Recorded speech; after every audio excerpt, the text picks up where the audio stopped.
Across the UK, online and on DAB. Talk Radio. We have ways of making you talk. Talk Radio. Thank you, Jake. Dear listener, it's been an up and down week, hasn't it? Shall we go out with, well, I nearly said with a bang, which would be completely inappropriate. But shall we have a laugh tonight? Can we do that? Yes, we can. Call in with your nonsense, your ridiculousness, your silliness, please. 0344 499 1000. We call you back. Late Nights with Iain Lee on Talk Radio. Late Night, Iain Lee on Talk Radio. We have ways of making you talk. Here's a message from the Haters Club, dedicated to the one I love. I've been cursed by your wicked kiss. Once felt it's forever missed, forever missed. I'm a member of the Haters Club, and I'm hating every minute of me without you, you without me. Give me some of that misery, that misery. I'm a high hater.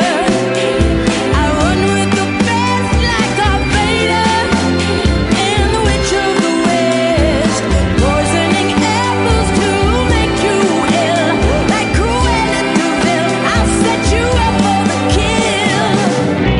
It's such a twisted state of bliss, indulging in such hatefulness.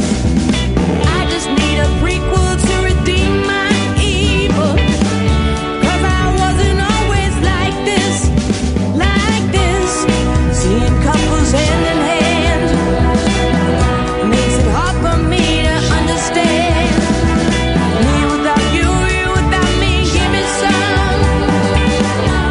some of that misery, that misery. I'm a high hater. I run with the best like a Vader, and the witch of the West, poisoning apples to make you ill, like Cruella de Vil. I'll set you up for the kill. I'm jinxed with the curse. I got nothing but bad luck.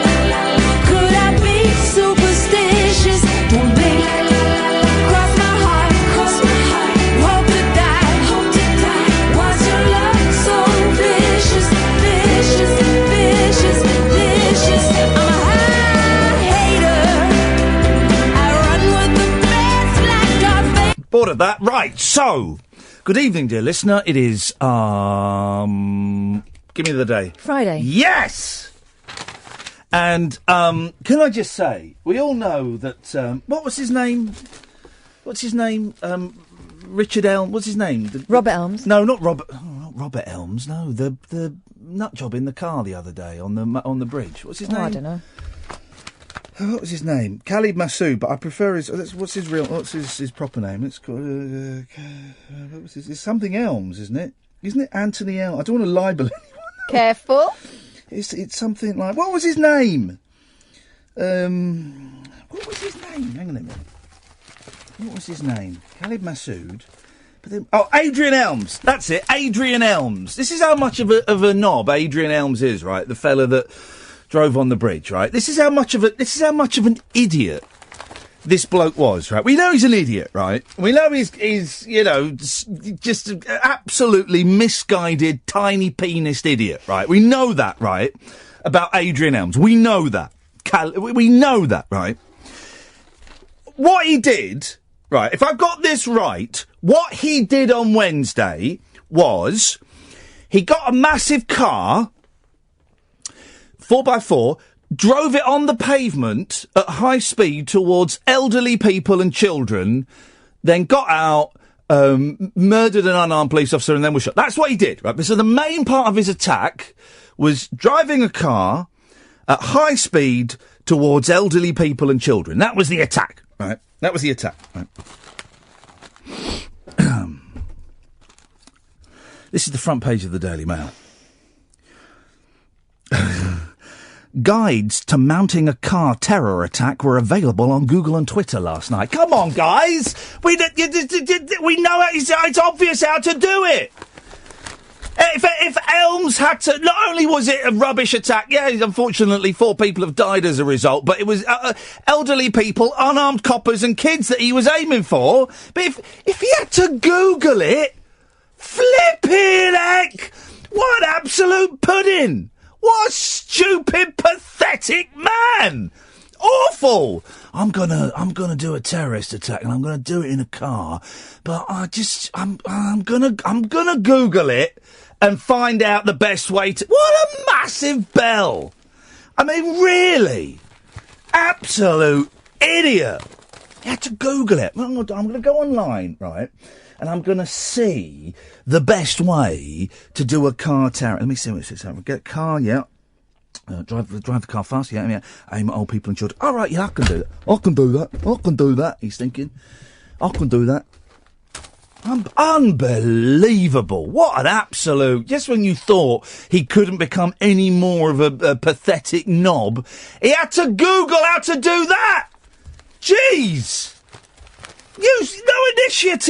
No initiative. It's the problem with the whole generation these days. They Google everything. There is no initiative. Good evening, dear listener. This is what day is it? Friday. And this is Late Night with Iain Lee on Talk Radio, home of the hits. All the hits on the hour. More hits than you can shake a stinky stick at. Great big hits. Great big hits. I've got a mouth ulcer right there. No, it's not. There's a bit of nut. Today's better music mix. All the home of the hits. All the hits. Hits and hits. Hit after hit after hit. 9 at 9. 10 at 10. We'll be playing 11 at 11. That's 11 songs at 11 o'clock, completely unbroken by chat. It's the home of the hits. Today's better music mix. 11 at 11. 12 at 12. So you know I got the sack from BBC Three Counties Radio. I remember that, yeah, vaguely. And you stayed there for a long time like a really bad friend. I literally... And anyone who has been sacked unfairly from a job, a job that you loved, and it caused you to have a nervous breakdown, you'll know you probably can't even walk past that building anymore, all right? Well, I mean, this happened ages ago. And I have not been able to listen to that radio station since the day they shafted me. I listened to 3 minutes of it about 6 months ago because I wanted to hear the Consumer Hour, because I was driving through the area and I thought, oh, it's time for the Consumer Hour. I'll listen to it and it'll be a little bit of therapy for me to see if I can cope with it. It wasn't the presenter I thought it was. It was a stand-in, so I switched off. And so literally it's about 18 months, just under 18 months, that's all I've listened to. And then I was driving into London tonight, and it was the 6 o'clock news on BBC Radio 4. It was a really bad science fiction story on Extra, 4 Extra. Yasmin was reviewing records, and I didn't really fancy reviewing records. It was rubbish on 6 Music. LBC was adverts. I flicked through all my... they found a new station in London called Vintage, and they just play, like, George Formby and stuff. I wasn't yet in the reception area for that. So I went through all my standards. 5 Live was boring, guys. And the last station on my radio dial that I had yet to access was 3CR. The place that... the Boulevard of Broken Dreams, I like to call it. So I hit that bottom, right? And it was a bloke we know, Roberto Peroni. He's a decent presenter. He's a good lad. And they were doing a TV review, right? And I thought, well, this is the least offensive thing, and it will be good. It'll be good for my soul to see if I can listen to the output and not feel enraged and betrayed and bitter and upset and deceived and let down. And it was all right. They were reviewing TV. They reviewed... What was it they reviewed? The first thing they reviewed? I can't remember. They reviewed something. One Man, Four Wives? No. They reviewed something. And then... bearing in mind, this is the first time I've listened to this station in 18 months since I left there, right? Then they started talking about... Is it called The Tonight Show? I think so, yeah. And it's had David Walliams and Davina and all of these people, right? Dermot O'Leary this week. Yeah. And they started talking about it, and they were saying it was rubbish, right? And they started saying, and Rob said, well, you know, when programmes from the UK go over to America, they don't always do very well, and vice versa. You know, they're trying to do it in an American format, and they've had decades, and it's, you know, they're trying it here, and it doesn't work. And then the young lady was there. She said, well, do you remember a few years ago, Channel 4 tried it with the 11 o'clock show? But ding, ding, ding, ding. I used to present that show. It was my show. And she said, and that never really took off, did it? And I thought, wow, this is what a slap to the face. The first time I listened to the radio station that betrayed me in 18 months, and there is someone slagging off something else that I did. And Rob stepped in and went, well, hang on a second. Rob said, that launched the careers of Ricky Gervais, Sacha Baron Cohen, and of course it was hosted by Iain Lee. He said my name. The first time I've listened to the station that betrayed me in 18 months, and someone mentioned my name. What are the chances of that? Weird. Isn't that weird? Isn't that weird? And I had flicked through all the stations, and you know the DAB in my car is weird, right? You can't just go through all the DAB stations that are available to you. They've got like categories like London and then the South East, and it's weird. But I had this saved, and the first time I listened to it in 18 months, they mentioned me. So that got me thinking, right? That got me thinking. And this is what tonight's show is. Tell me when something spiritual has happened to you. Because that can only be, Catherine, 0344 499 1000, by the way.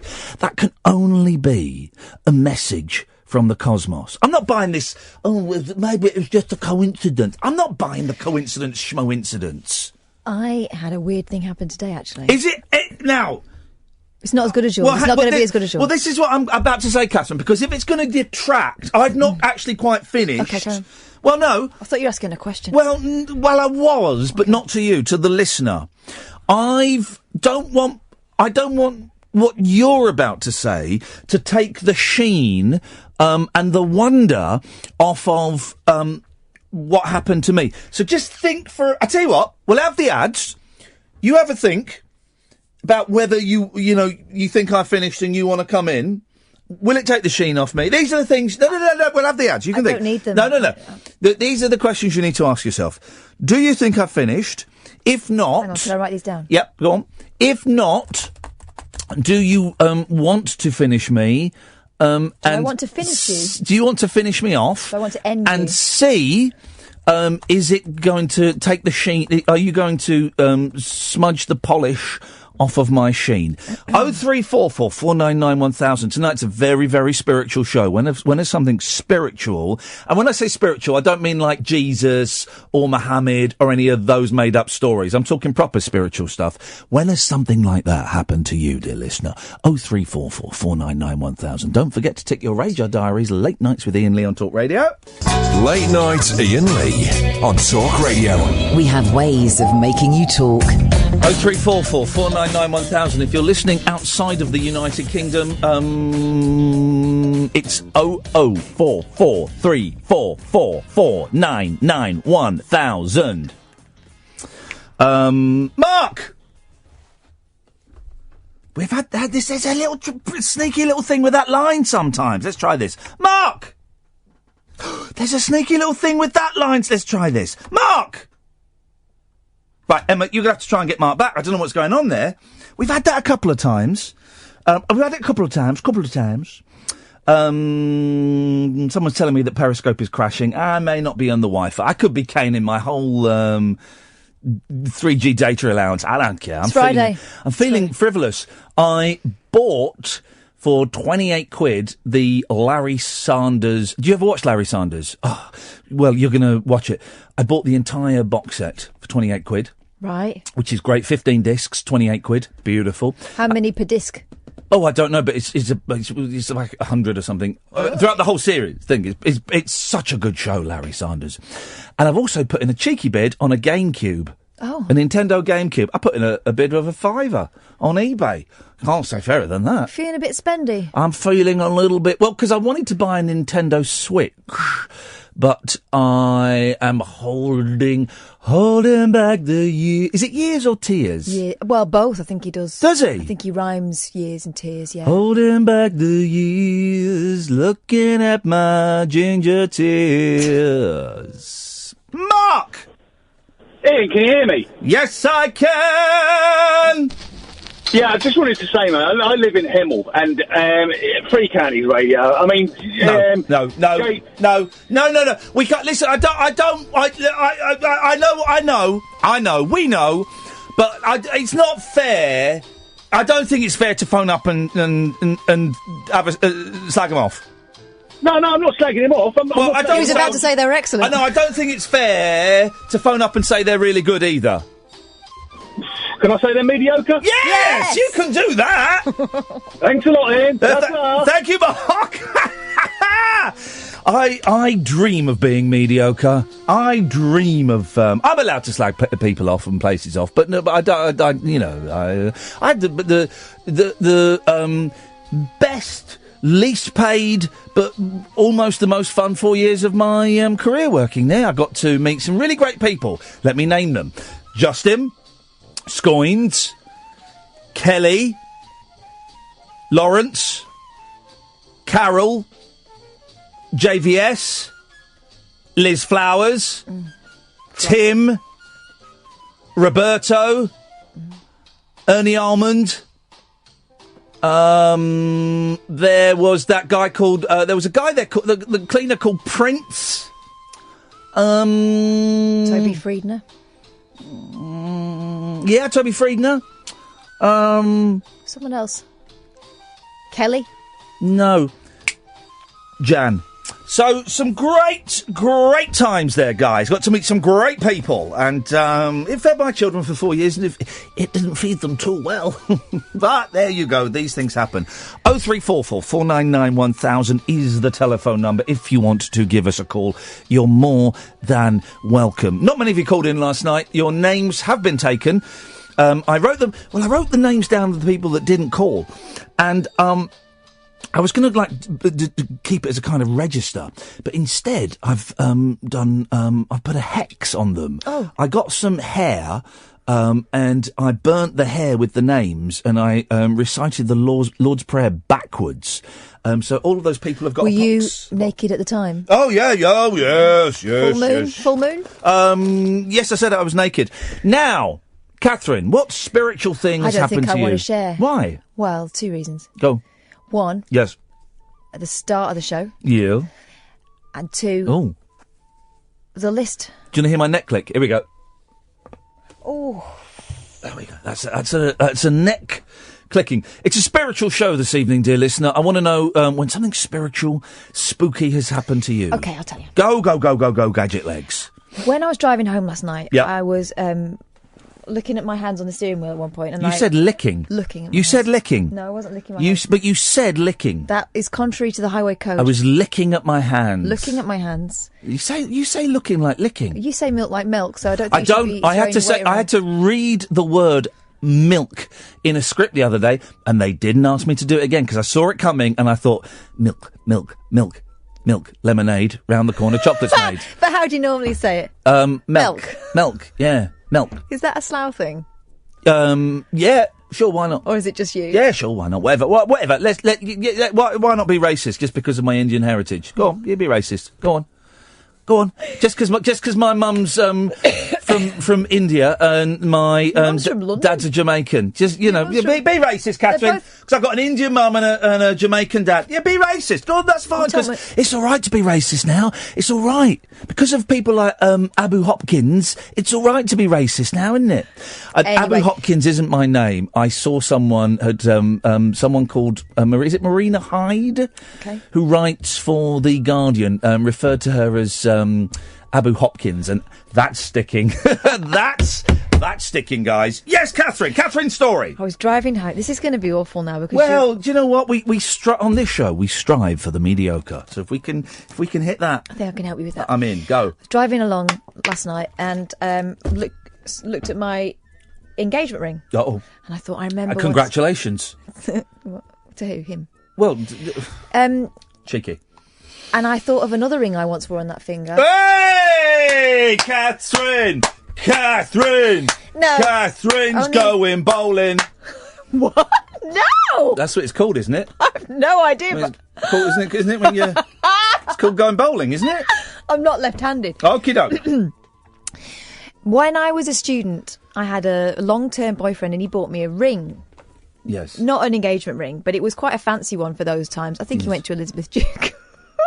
Was that the Argos? Yeah, the Argos and concession. It was a really thin gold band, and it had like a sort of V shape, and they were like little diamond chips and sapphires. He was quite keen, you know. He was only a kid. Yeah.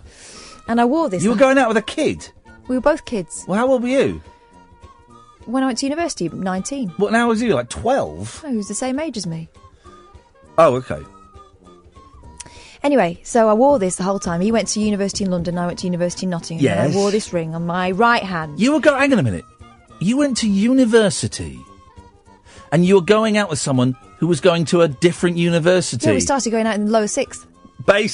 Schoolboy error, guys. Come on. Everybody knows if you're at different universities, it ain't gonna last. It isn't. And by the way, if you're courting someone who's in a different university, or you've gone to university and they've stayed in the hometown, it ain't gonna last, guys. Unless she's amazing. No, it isn't gonna last. And don't do that thing halfway through the first year where you miss him so much that you're thinking of dropping out. No, don't do that. That always ends well. Don't do that. That always ends well. I miss him so much, and I don't need this law degree. Oh, God. Suckers. We went out for 5.5 years. Wowzers. What a waste of time. Yeah, for him. Carry on, please. When he dumped me, I paid for it. What do you mean? Phone call. Really? I phoned him back. Oh, flipping. Yeah. Cheeky.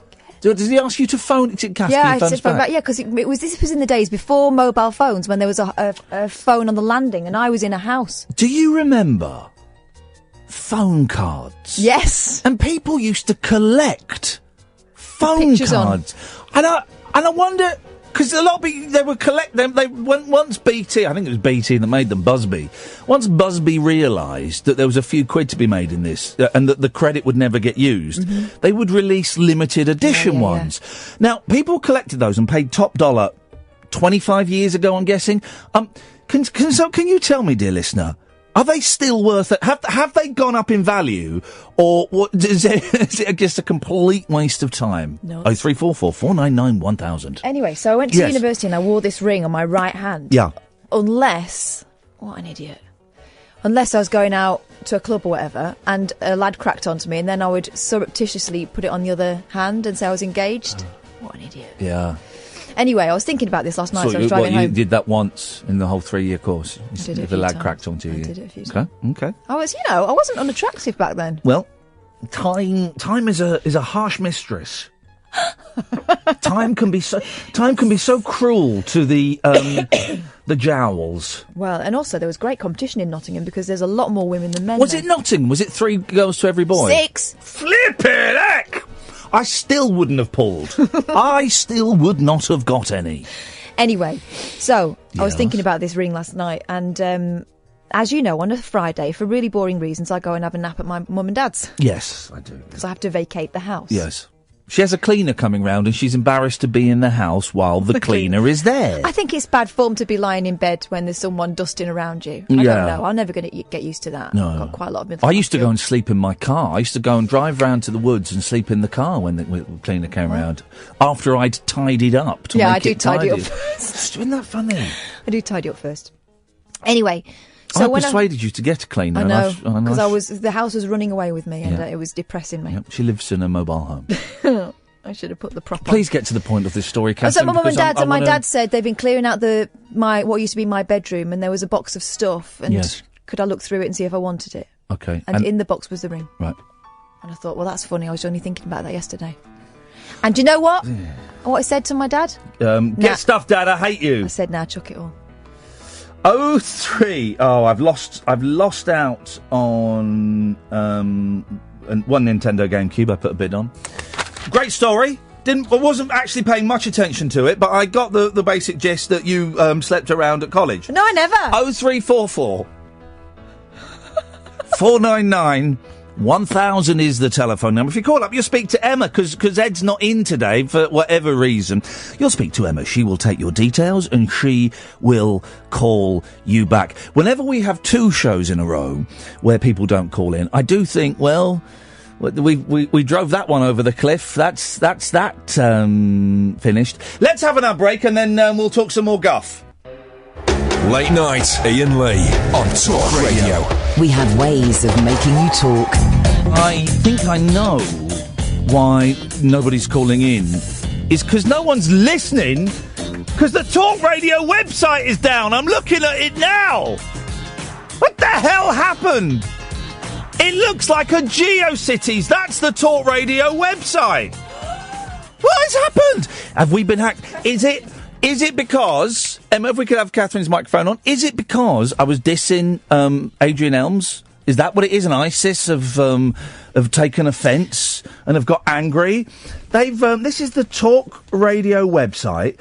It is talkradio.co.uk, although there's no reason for me giving it to you because it is completely ballsed up. Hang on a second. Down for maintenance, it says here. Where? Here, mine. Hang on. Says bad light, stop play. We'll be redirecting. It don't work, and it turns out that we're not on TuneIn either, the TuneIn app. So that's the only way people can listen to us because we don't broadcast across. We might as well just go home. What a waste of everyone's time! What a waste of time! No one's bloody listening. What a waste of my time! 0344 499 1000. Please, somebody send help and send it fast. Evening, Darren. I was going to say there, right, hi. Social experiment, it's Friday. Yes.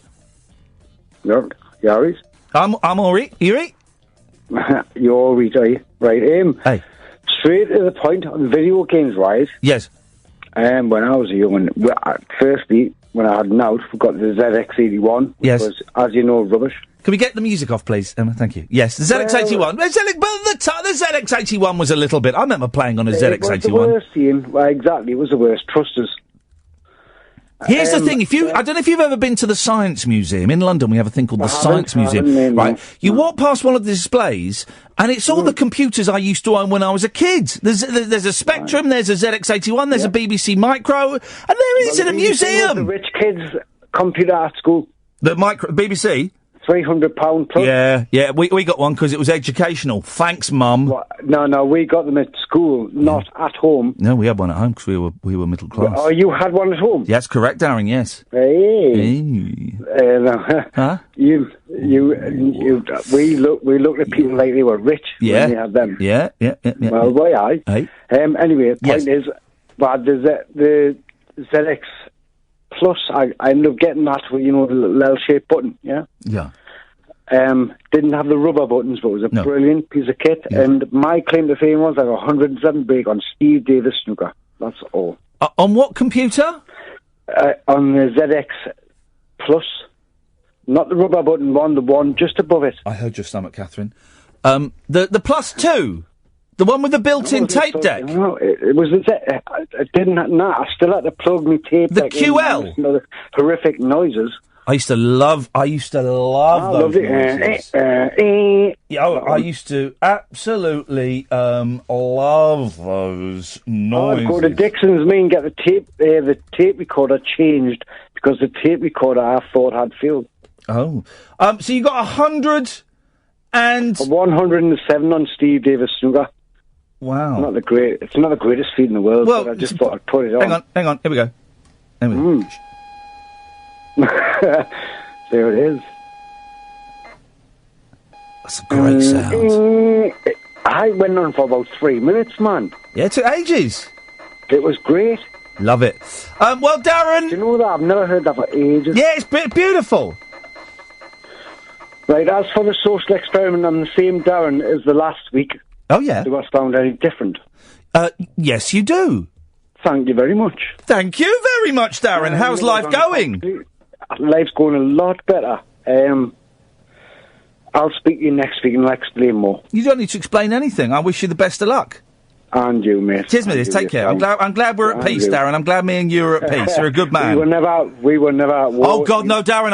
I'd created a voodoo doll, and I drank a bottle of scotch and was about to get in my car and drive to South Shields, and Kath had to smack me. She had to knock me out. Yeah, I did. She knocked me out so that I couldn't come and murder you. That was a pleasure. Iain, you're losing us now, like. Thank you, Darren. Take care, mate. 0344 499 1000. Yes, Sam.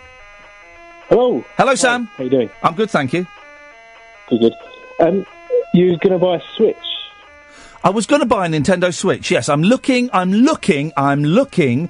Nintendo Switches. I see. Switch. Switch. I bought Zelda Breath of the Wild, and it's possibly the best game I've ever played in my life. You have to get it. Stop that. But that's the only game that's out at the moment, isn't it? Yeah, pretty much on the Switch. I got it on the Wii U though, but it's amazing. I never liked the Wii. I'm bidding on Nintendo GameCubes.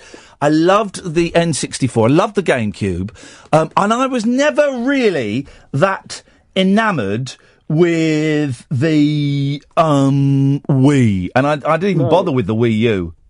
Well, I wasn't that bothered either. In fact, the only reason I asked my wife to buy it for me. Hang on a minute, what's this? Hang on. There we go, that's better. Sorry, carry on, Sam. That's all right. No, the only reason I got one is to get Mario Maker, because I'm massively into the Mario games, especially the old platformers. I am tempted to get the Switch, but not tell my boys I've got the Switch. They can play their silly little Lego games on the Xbox, but the Switch is Daddy's little secret. Oh, you can't do that. What? Sorry? You can't do that. What? You can't do that. You're joking? You can't do that. Yes, I can. No. Yes. No. Yes. No. Thanks for calling, Sam. 0344 499 1000. Yes, CJ. Hello, I've just tweeted in a link that opens the Talk Radio website. You know, the player on the website. Oh, yeah. Yeah, I've just tweeted in a link and it opens the player, so you can still listen on the player because I'm using it now. Hang on a minute. You've said this link. Yeah, send it to Talk Radio, at Talk Radio, Flipping Gaff and yourself. Right, hang on. If you click on that link, it will open Talk Radio and the Talk Radio player on its own. I'm being... Right, OK, hang on a minute. I'm being told that TuneIn is working, and then I can see your tweet... you're court jester. Hello. Hello, mate, how you doing? Fantastic. Bloody brilliant. I was never... Here's the thing, I nearly muted you earlier on. Sorry. No, I don't, because you're... It's not an egg, but because your picture is a little bit vague... Yeah. I thought you were a troll. No, you're not. I know now, but I thought you were a troll. Oh, I did just spend about 10 minutes talking about my bumhole and Jake Yap show. So. Well, I see that Jake is continuing the same type of show that George Galloway would have been doing. So it's good to know that's the case. Well, thank you for that, CJ. I'm glad. Are you doing a gig in Manchester? Yes, we are. Down the rabbit hole, isn't it? Saturday, May the 6th. Yes, right. We are. I'm going to write that down and get tickets. Shall I tell you how to get... I'll tweet... Hang on a minute. How long have you been following me for? Oh, years. I've literally bored myself tweeting about it. I've bored myself tweeting about it. And I've got a lot of people on my Twitter, you see. So. Okay, well, I'll ticketsource.co.uk/Iain-Lee. I'll tweet it again during the next set of ads in about 2 minutes. Fantastic. See you there, CJ. Thank you, mate. All right, bye. Cheers. That's a good point. Meant to say, we are recording... that's quite loud, actually. We are recording a rabbit hole this Sunday in London. There are still a handful of tickets left. I say a handful. Big hands. And we are recording one in Manchester on Saturday, May the 6th. You can get tickets for both at ticketsource.co.uk/Iain, IAIN-Lee. ticketsource.co.uk/Iain-Lee. And this one on Sunday is the last one we're doing in London until possibly end of June, early July. Because we're going to do one in Manchester in May. And there is talk of doing one in Brighton at the end of May, early June. So we won't be doing we won't be doing anything in London. There'll be no performance rings. There'll be no film ring. Nothing. So if you want to come and see me and Catherine recording podcasts, it's a good show. Yeah, it's a good show. It's a phone-in show. People phone in while we sit there in front of the audience. This Sunday, is the last one in London until June or July. Probably July, I would say. Yeah. We also have a chat to the audience too. Oh, God. No, we do. And this time there'll be no technical issues and it won't be as hot. So do come along, guys. It really is a lot of fun. We'll take a break after this. Late night Iain Lee. Unfiltered night talk with the original king of unconventional conversation on Talk Radio. We have ways of making you talk. Lord Davis.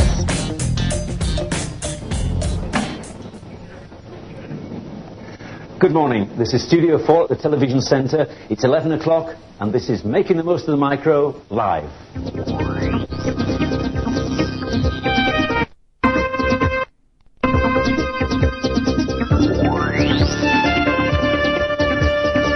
This guy was an absolute hero to me, Iain Davis. This was the only computer show on television when I was like 9 or 10.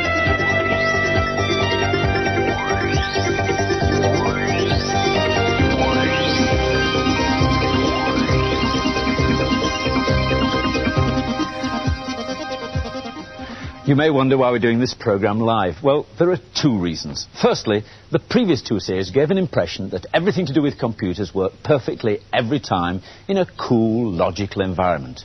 The truth was, if anything could go wrong, it would go wrong, and usually Imagine it did. 9-year-old me And even the slightest slip led to watching some form this of and chaos. frothing at the mouth. Anyone who's used It's a man with a deep side parting and a beige jacket. Iain McNaughton Davis, and Fred Harris would be on this, and I got in touch with Fred. Do you remember Fred Harris? Yeah, no, that's Fred Dinage. That's Fred Harris used to be on Play Away, and he'd also do computer programs. Hang on. Google him. He was also in a really weird sketch show, which I think was for kids, called End of Part 2. And he did. If you type in Doctor Who with googly eyes, that'll be Fred Harris. You'll see. Anyway, let's see where we go. John Colley's with us again today, trying to find someone to send a message to using British Telecom's electronic mail service. Oh! Yes, and if you're already a subscriber to British Telecom Gold, why didn't you send us a message? I wanted one of the. I wanted a during the programme. Acoustic coupler Our so mailbox badly. Number is OWL OWL 001, but you won't be able to chat to us during the show.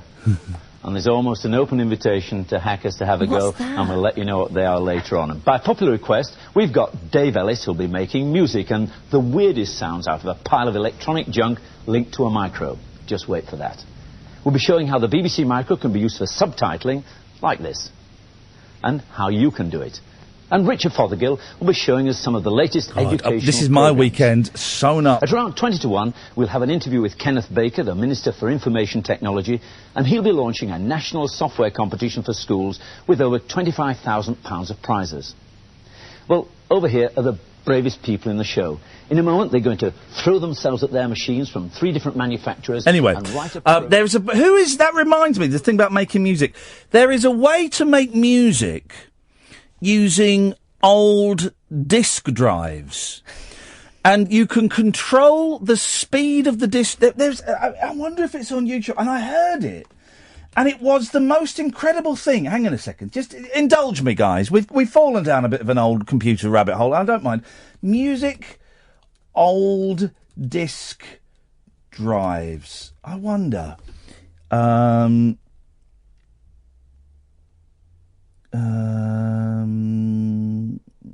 Oh, here we go. Ghostbusters theme on 8 floppy drives, right? So it's, you know, the big floppy disk, right? So this is 8 floppy drives, and it's to do with controlling the speed and everything. Here we go.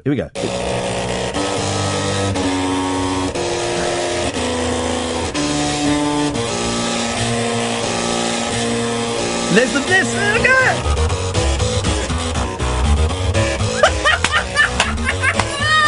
That's amazing. And so it's the speed makes a different tone, and the...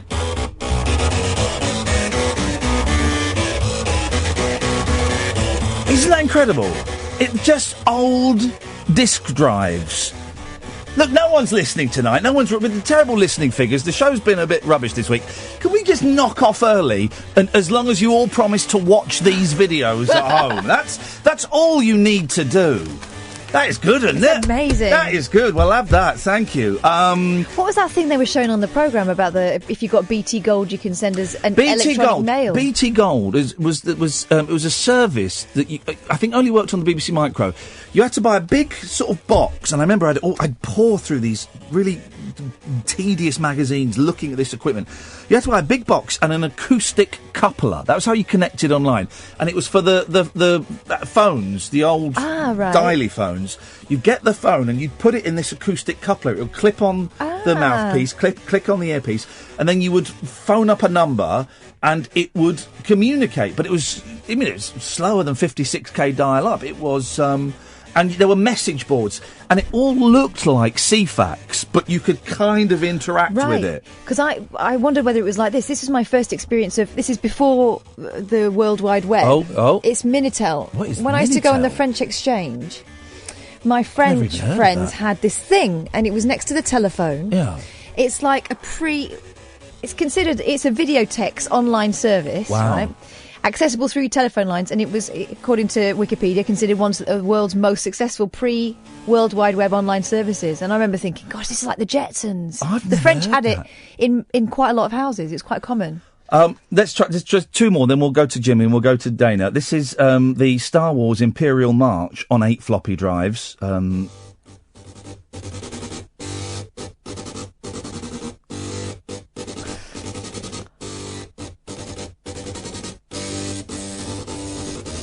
It's amazing. Right, and here's it. Right, I've never heard these. Eye of the Tiger on a dot matrix printer. Here we go. It's Eye of the Tiger on a dot matrix printer.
That's absolutely incredible. Evening, Jimmy. Evening, mate. How's it going? Going very, very well, thank you, James. What have you got for us? Good times, good times. I just tweeted you a video because I was going to get the Switch, but then I saw this thing on YouTube about it having a very painful launch. So definitely, because I love Nintendo. What do you mean a painful launch? Well, there's a lot of problems, man. I've tweeted you the video. Basically, there's just like problems with the dock. The dock is actually scratching the screen of the device. It keeps crashing and letting off this high-pitched sound that you can't stop, that just deafens you. But when you get a minute, have a look at it, man, because you know what? I love Nintendo. Yeah, but there's always, every time a new iPhone comes out, every time an Xbox comes out, every time a new thing comes out, there's always videos on YouTube, the reasons why you shouldn't buy this, the faults, and there's all these stuff, and it's like sort of 0.001% of people that struggle with it. No, you might be right there, mate. No. Might be. But you know Jimmy, what? have you ever thought that you might be too easily led? He backpedaled very quickly. I think you are. I'm sure you agree with me. Know, I would say it's worth looking at just to know how to put it in the dock without scratching it, or not to know which way around to put the controller in without getting it stuck, because there's a lot of things that don't look right that they might change. Well, if it gets stuck and it don't work, I'll be on the phone to Nintendo and I'm sure they'll sort it out. Jimmy, get one. I don't know, man. I want to give it a little bit of time. Cause I've got all the old Nintendos. I've got them mainly for the music because I don't know, it's something Not the so games? nostalgic. I go for the game and the music, but I just love the music. It's just so nostalgic. Can you believe I'm putting bids? I've put bids on 4 different Nintendo GameCubes for a £5. A £5 for a GameCube. I used to have a GameCube that had been hacked and it could play games from all around the world. Oh, lovely. I Sexy. used to have a Wii like that. But you know what? I've still got an album that you suggested to me a long time ago when you was on another station called Super Famicom. I was never on a station called Super Famicom. No, you was the album was called. I apologise. Sorry. Yes. And it had some music on it, and yeah, man, very nostalgic stuff. I love it. I know my Jimmy. Listen, I know my stuff. Thank you, man. You weren't a gamer. I was a bit. Well, you were a button basher, though, weren't you? Well, I mean, I was a kid. Yeah, everyone does that before they learn the skills. There's a thing on Will Guyatt, the third best gadget expert after number 1 Stephen Murdoch, number 2 Fevzi, number 3 it's Will Guyatt. He told me that there's on Sunday, the 2nd of April, so a week Sunday, there's a retro games market. I'm going. You coming, Kath? Coming? You coming? You coming, Kath? You coming? You coming, Kath? Kath, you coming? Yeah, I'll meet you there. Dana, you coming? I'm coming. Yay! What you got for us, Dana? What was that? No, don't worry. That was a throwaway comment. It was probably rude. Don't make rude. Hip, hip, hip, by the way. Hip, hip, hip, hip, hip, hip. What you got for us, Dana? Excellent shows this week. I've been on the podcast, so I'm a bit behind. I'm not a computery person. I was very late coming to them because I was thick. Well, I'm thick. Yeah. I was in the thicky class, and they didn't bother with us. So when computers were coming in, they only, went to the clever kids. Us thickos, we were sort of carted off into a kind of I seem to remember being carted off with the other thickies into like a van in the car park. Then the gas was pumped in. And you woke up 15 years later, and your school days were all a dream. What did they do with you instead? They didn't give you, because I remember at my school, you knew you were in the doghouse if you were in woodwork. No, well, I don't know. We were just thick, and they just didn't bother with us. So computers came in, and my best friend had, was it a ZX81, I think it was, and he had the tape recorder thingy, and it made all the noises, and he'd sit there for hours, typing the code. Oh, I used to do that. I did. Literally hunched over. Hang on. Have a listen to this. Guess what this is?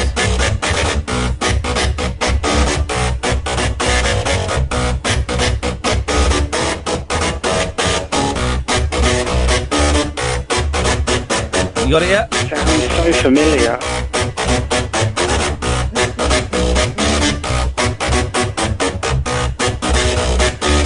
Is it a film? No. Oh. You got it? It's Gangnam. Gangnam Style. I'm credit where it's due. This is a guy called... all of these, the floppy drive ones... have been by a guy called Mr. Solid Snake 745 on YouTube. Mr. Solid Snake 745 on YouTube. Credit where it's due, because they're absolutely brilliant.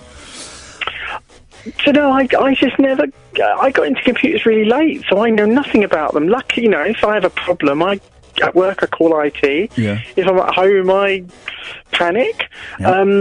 So no, I've never been a gamer. I'm hugely into my science fiction. I love science fiction computers, but in reality, they scare me still. And at work this week, desk.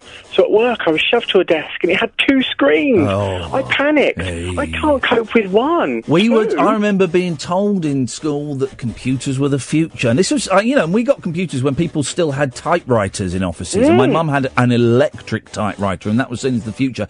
And the first word processor I ever saw was like a typewriter, but with a tiny, tiny little screen. That's what I did my And you degree could see, on. like, I remember those. 3 words on, tops. And that was it.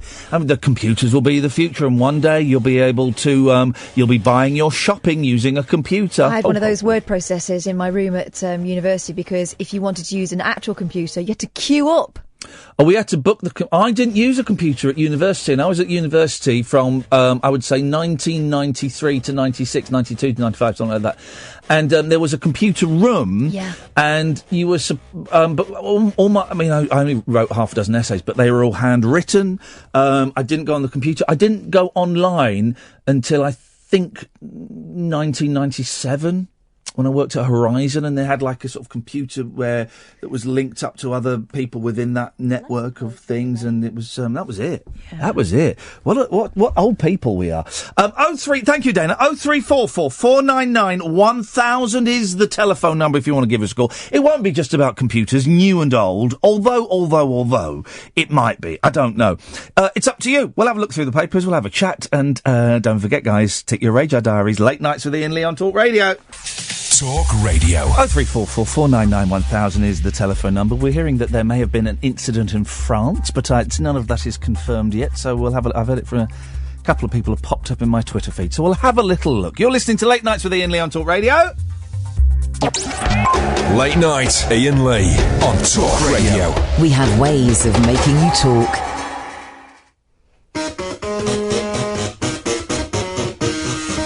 Don't hurt me no more. What is love? Baby, don't hurt me. Don't hurt me no more.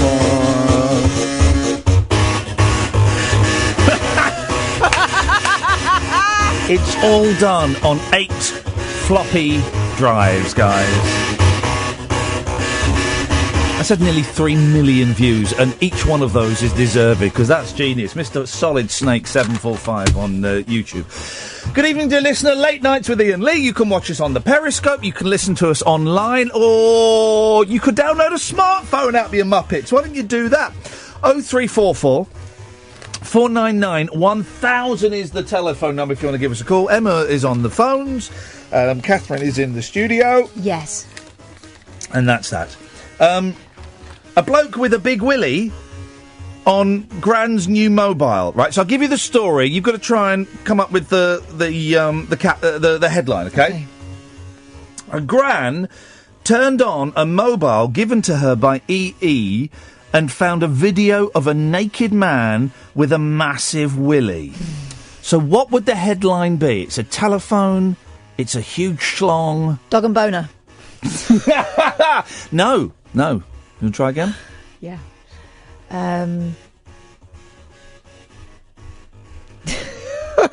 No, I can't say that one.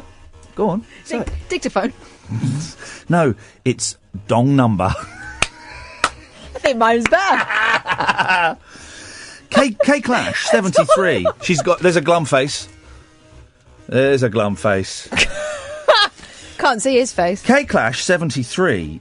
What's her name? K Clash 73 was Cake Lash. K Clash. Oh, okay. K Clash 73 was given the replacement LG model while the phone giant fixed her broken Samsung. But the grandmother of 5 said she almost passed out when she saw the porn video. Well, she's seen one at least 5 times. Not that big.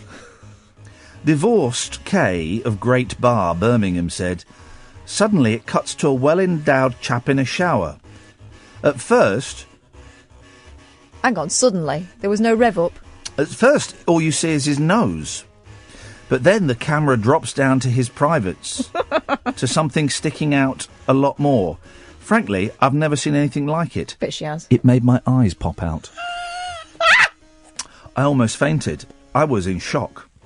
I've shown some of my friends, and they can't believe it either. Kay, a mum of 3, had complained to EE and demanded an upgrade to get help get over the shock. An EE spokesman said, "We sincerely apologise for the upsetting experience. We're investigating." And then there's a picture of the gentleman with a very old... Well, that's no gentleman. They've put one of those old brick phones because it's so big. A brick, I said. And they've also paid... with the caption to the photograph, they've paid a fitting tribute to Chuck Berry, who passed away this week. My ding-a-ring. There we go, you see, ladies and gentlemen. Why did they mention how many grandchildren she had? I can see why they're doing... It's a subtle thing, saying she's got 3 children, so she's seen one at least 3 times. A grandmother of 5. Well, because to show that she's a human being, who doesn't need to see. Because grandmothers don't know what a willy is.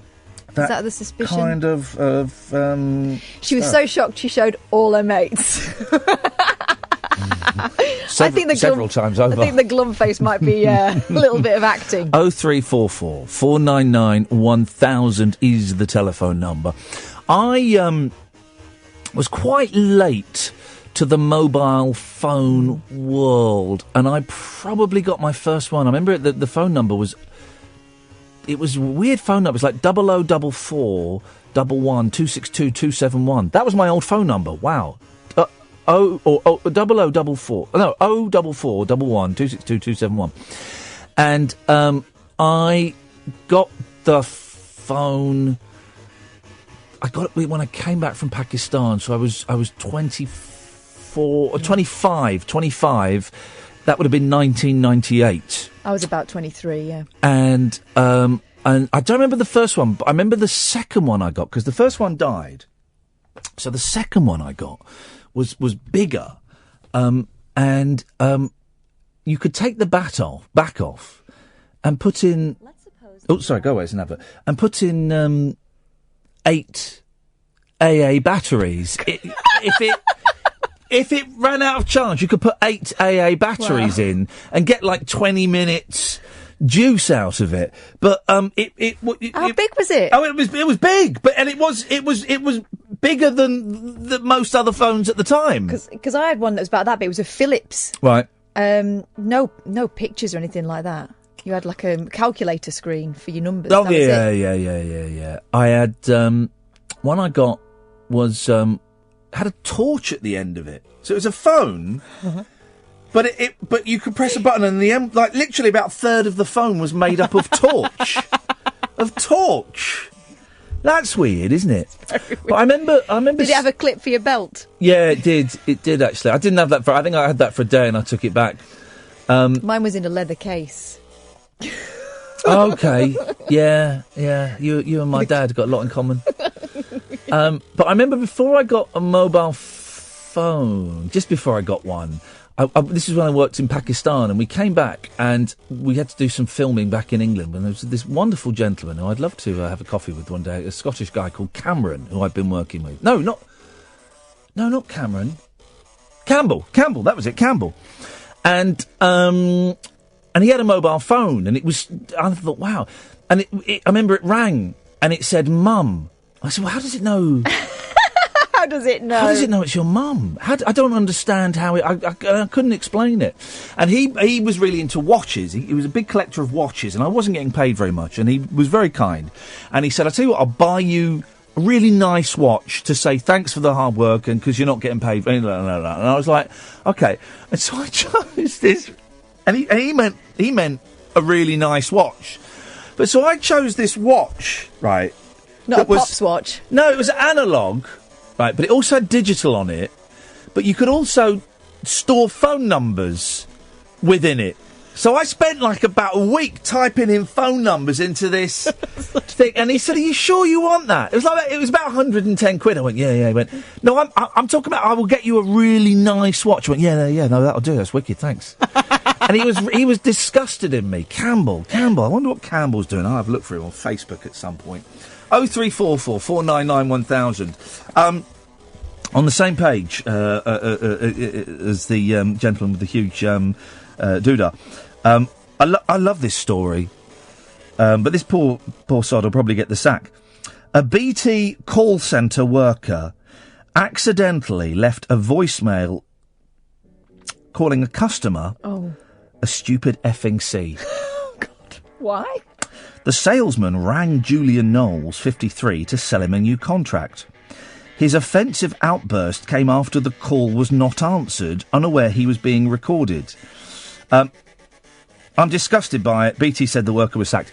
In another paper, I read the story, and it went to voicemail, and he said, I know you're not there, you stupid effing C, or something. Wow. You know, sack the guy. I mean, I would not want to do that job. No, ever. that seems a little bit harsh to do, to sack the guy for that, I think, really. Rashid's on the line. Good evening, Rashid. Wagwan, Ian. Wagwan, Rashid. I haven't phoned in for a while. I know. What's happened? I got made redundant from my lorry driving Is job. that because you kept? Is that because you kept phoning in too often? Yeah. Yes. Good. Yeah. Good. I'm glad they got my email. you grass me up, you grasser. Yes, mate. Yes, mate. Where it deserved. And I've I'm sorry to hear that, Rashid. I'm sorry to hear that. No, I'm kind of happy because it was soul destroying, really, and I got stuck in a rut. And I've got good news. I was got a job in the charity sector, so I'm doing that now. Event management. Oh, hang on a minute. How have you gone from driving a truck to doing event management? How does that work? Well, I used to do, like, on my odd days off and things like this, I used to do some charity work and stuff like that, and they've just... I did a few Facebook Lives, and they liked it, because I was running, like, a few half marathons and things. Yeah. But while I was running, I was doing Facebook Live, and a charity saw it, and they like it, so they give me a job. And guess what, Ian? Yeah, go on. They're sending me to Uganda in about 10 days' time. I don't know if that's necessarily a good thing. I don't know if they're trying to get... They realise they've made a terrible mistake by hiring you, so they're sending you to Uganda. I don't know a lot about Uganda. In my head, I'm thinking war-torn. I don't know if it is. I don't know if there is a war or has been one recently, or if indeed it's been torn. The war finished, I think, in the 70s when Idi Amin was left the country, basically. Okay. So what's what are you going to be doing over there? I've got to go over and have a look at the projects that they're doing. They work with orphans, so I've got to just go over and see that the money that's being donated is being spent correctly, and somebody else is going to come and video me. I'm going to do some vlogs and all this travel vlogs. Look at and all that type of thing. Well, it sounds a bit like you're falling on your feet. Yeah. Yeah, it sounds great, doesn't it? It sounds great. What do you think? We were talking about this the other day. I mentioned this because I heard it on the TED Radio Hour. I'm assuming you're getting paid. I don't want to know numbers, but there'll be some people who are thinking, well, hang on a second, guys. People shouldn't get paid working for charities because that money could buy a nurse or feed 5 blind children. Is it? I'm assuming I've done paid work for charities. I've got no problems with it at all. I'm assuming it sits comfortably with you. What, paid work? Yeah, I mean, it does actually. But charity work, if you're going in it for the money, it's not the right thing. I mean, I was getting probably double as a lorry driver. Yeah. I'm taking a big cut, but I'll be doing other things too, like supplement my income by buying and selling stuff. And what else can I be doing? I can still be doing agency work as a driver here and there just to top it up. But then you know, it's not much over minimum wage, but it's more the job satisfaction. It's more the stuff that I want to. You know, it's a chance for me being getting like into my late 40s now. Things that I'm passionate about that I've actually got a chance to do. I'm chuffed to bits. I know exactly what you're talking about. There comes a time, doesn't there, when the certainty of where you'll be if you stay is actually more terrifying than taking the leap. Well, that's why you left the BBC. I don't think that's too revealing. No, I mean, I've spent most of my life being feeling unfulfilled, I feel like I've got potential to do things, but because I had a poor education, and I left school without any qualifications, I've always thought I could do so much, but I've never had the opportunity. But this feels like a great opportunity for me, and I'm really happy. Here we go. I think I've got something here, and I've just been working on this while you guys have been talking. This is workshopping, okay? So there were two geese lying in bed, right? And why are they in bed? Because they're married. Okay. And the one goose said to his wife, he said, "It's weird that we're both geese." And she went, "We're not both geese." He went, "Yeah, you are." Because she says, No. You gander, me goose." Boom, boom. Uganda. Because gander is a male goose, isn't it? Please tell me it's a male goose, otherwise that whole thing is just... it is, but that's not what I thought you were doing there. Uganda, me goose. Oh, man. All right. I tell you what. I'm going to go out of my comfort zone. Go on then. And I'm taking a punt on this one, okay? So Tom Cruise's mate in Top Gun. Stop. What was his name again? I forgot. Well, he's with a he thinks that he's with a bird, and the bird thinks he's a duck. And Tom Cruise's friend from Top Gun says, no, you're not a duck. You gander, me goose. Yes! Oh, yeah, his name was Goose. Yes! Because his name was Goose in the film. I'm hoping I've never seen it. I have never, ever... That's... People talk about Frankie Boyle being a dangerous comedian. No, I'm a dangerous comedian because I just made a joke about a film I've never even seen. And it was funny. Yeah. I'm cracking up here. Do you know when you said you were working on something? Yeah. I thought you meant, I've got a phone in from that, because we were talking something really profound. No, I thought it was going to go, when something really bad happened, and then actually it was for the best or something. No, instead, you were working on that. I was doing a really... As soon as I said Uganda, I thought there's something in that. I can work with that. I think I can work with that. Gosh. Yeah, it was good, wasn't it? 0344 499 1000. Late Nights with Iain Lee on Talk Radio. Late night conversation worth losing sleep over. Iain Lee. On air and off the leash. On Talk Radio. We have ways of making you talk. Good evening, dear listener. Iain Lee. Friday night. It's been a lousy week, so we're just, we're dicking around. 0344 499 1000. Oh, speaking of dicking around, there was a brilliant, on the way home last night, brilliant documentary about Sparks on Six Music. I love Sparks. We'll get them on this show at some point. I don't know when, but we'll get them on.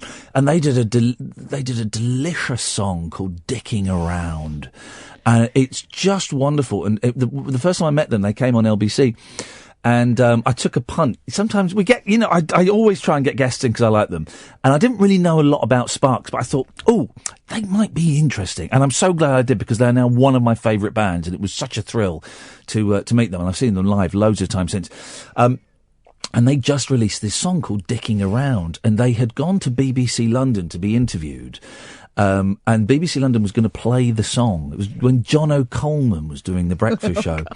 And the BBC said, well, we can't play this because it's called "Dick Around." And they said, no, but it's not rude. It's all I do now that you've left me is I just dick around the house. I'm just dicking around. They said, no, we can't play that. It's vulgar. We can't play that.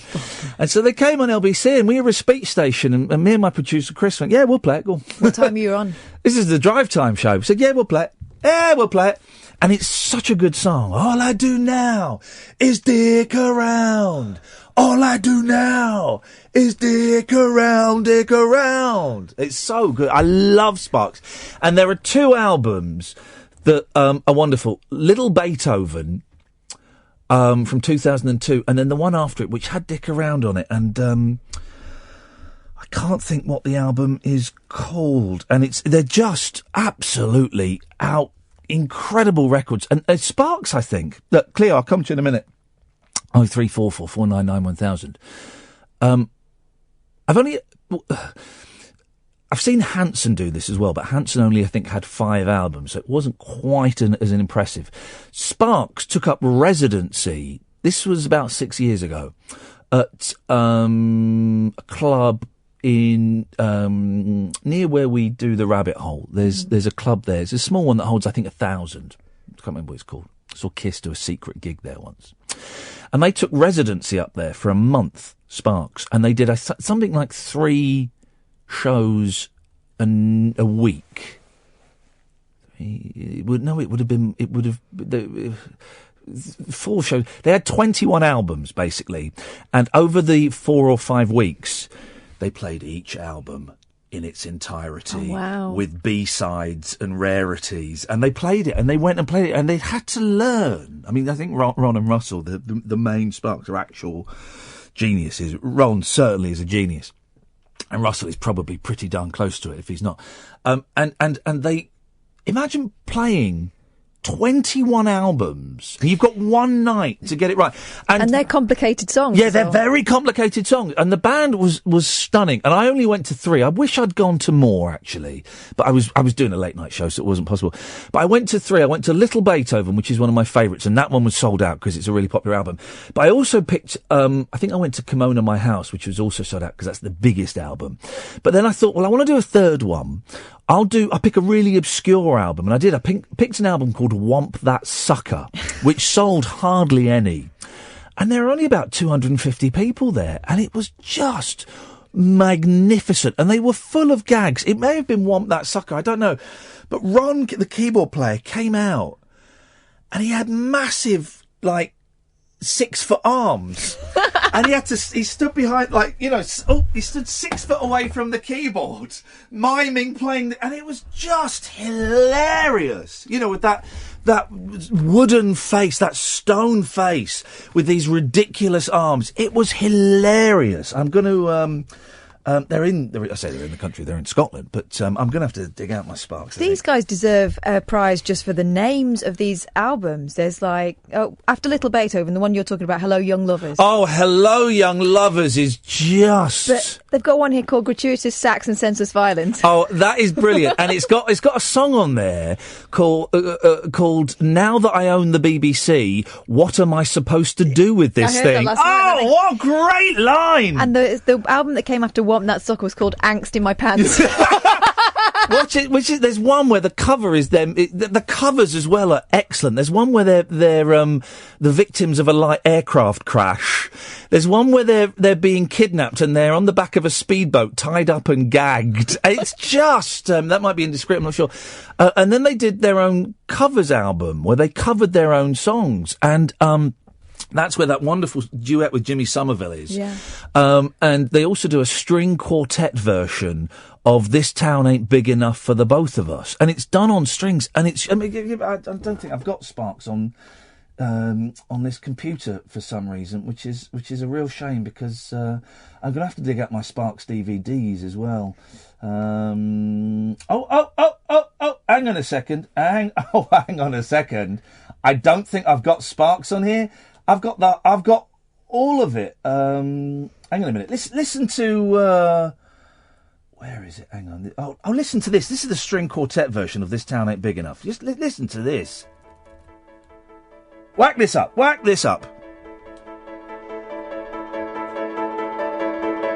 no, hang on. This is the wrong one. This is it. Listen to that.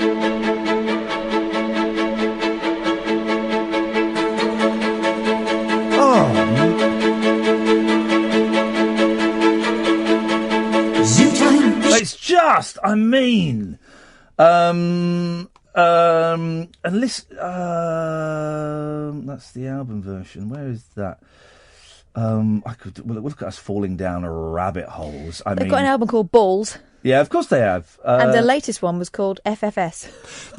You know what that was? They did an album with Franz Ferdinand. Oh, yes! And so the act is called Franz Ferdinand Sparks, FFS, right. Which is genius. I need to buy that. When you hear Franz Ferdinand and that song that they I like hit Franz the big Ferdinand. time with, Take Me Out. Yeah. It sounds a lot like Sparks. It's very, very angular. I'm a big fan of Franz Ferdinand. Here we go. All I do now is stick around. All I do now is stick around, dick around.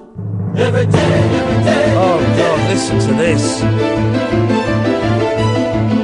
night. Every day. Every night.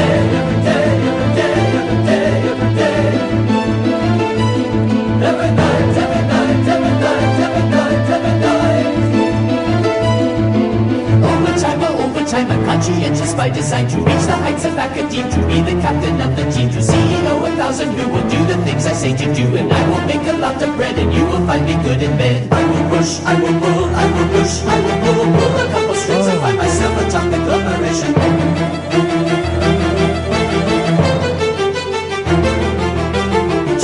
Maximum, I send it and the facts to them. I'm walking place a new convent, a man who fear a private jet, a stock incentive busting out the vocal, so we'll say I'm out Canadian red book, put it through, and listen here, I'm through with you. Yes, I think I got the point, and there goes my motivation. What to do. All that I could think of was I'm tendering my resignation. But all I do now is stick around. All I do now is stick around, dick around. All I do now is stick around. They're so good. Oh, there's the song I Married Myself, I'm Very Happy Together. The lines, Ron writes all of the songs. And where's the song? Anyway, we'll do with enough. Yes, Cleo! Dude, that sounds mint. Mate, honestly, they are just absolutely stunning.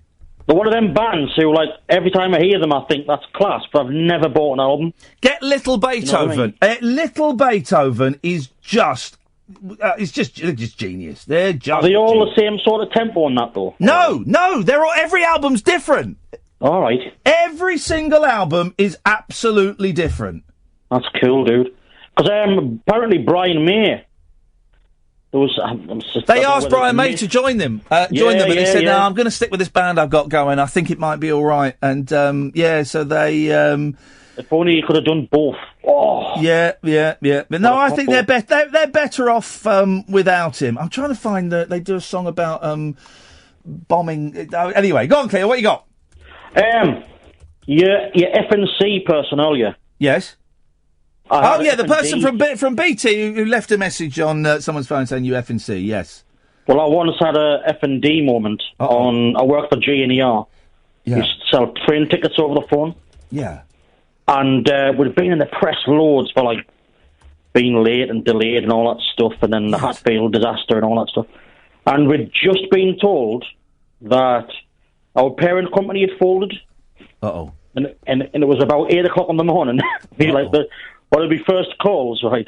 And we always had execs ring up in the morning because they wanted, like, special treatment on the train and stuff. This one bloke rang up in Leeds and he went, I'm running late for the train due to traffic. Is there any way you can hold it back? What? It was like, wow. Like, hold the train back. Yeah. It's a fair enough request. Oh, yeah. It costs $1,000 a minute to hold a train back. All right, mate, don't show off. Anyhow, but I was like, no, I don't think we can do that. And then he's going, no, well, I insist. Otherwise, I'm going to be late for my appointment in London. And I was like, sorry, we can't hold a train back for one passenger. You can jump. We'll let you jump on the next train. You've got an executive ticket. He was going, no. Can you put me onto a manager? And I went, well, actually, all of our managers are busy because we've just got a bit of a problem. He went, oh, yes, I see you're being taken over. Well, go and get your manager anyway. And I pressed mute. Never trust the mute. And I went, what a effing Yeah. And then I was like, I had my hand up, waiting, because you couldn't get out of your seat. Yeah. I had my hand up waiting for someone to come over. And I just heard, hello, did you just call me an effing D? And I went, no. He went, you did. I definitely heard. And there was another voice in the car. I was on loudspeaker in the car. Oh, no. Another voice went, you definitely did say effing D. Effing D. And I was like, but I think because he knew the situation the company was in that morning, I got out of it very easily, because he just went, I can understand you're very upset this morning, so could you just put me onto another advisor and we'll take it from there. I was like, oh. So I thought I dodged a bullet. Yeah. And I transferred him to somebody else. But usually when you transfer someone, you have to give an excuse and say, oh, I've got such and such on the line. Like, I don't know. Yeah. My computer's bust or whatever. But I didn't. I just went, right, in the queue, don't speak to anyone. And he could go through to one of, we had an old lady there who was a beautiful class lady, but couldn't work a computer. She was like a snail when it came to getting things done. And she was a lovely woman.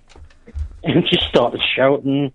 And she started shouting at him, I don't know who you're talking about. I don't know what you're on about. And so it went up to management.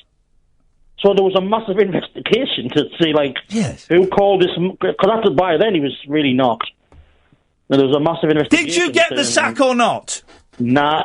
Unbelievable. That is Broken Britain. Unmissable late night radio with the original king of unconventional conversation. Make contact with Iain. Late night Iain Lee on Talk Radio. We'll get you talking. We're listening to Spark. Sorry, guys. I mean, it's just. Darren, you want double bubble? You've been on. We What's don't. that? We don't condone. Well, I did ask you, Ian, I did ask it was relevant to the night. What? It was relevant to the night. To what? What night? To this night. Well, then why would anyone say to the night and not say... Well, I did that. what people well, from hold the on, police say. hold on, mate. Tonight. Carry on. I'll shut up. Yeah, why would anyone say to the... Why would you say it's relevant to the night instead of saying it's relevant to tonight? Because a majority actually... But you can't have double... You can't... No, whoa, Ian, you can stop there, like, because when it's relevant to the night, I meant it's relevant to tonight. T-O-N. Yes, I know. I've got what you meant, but the rule's clear. Have you got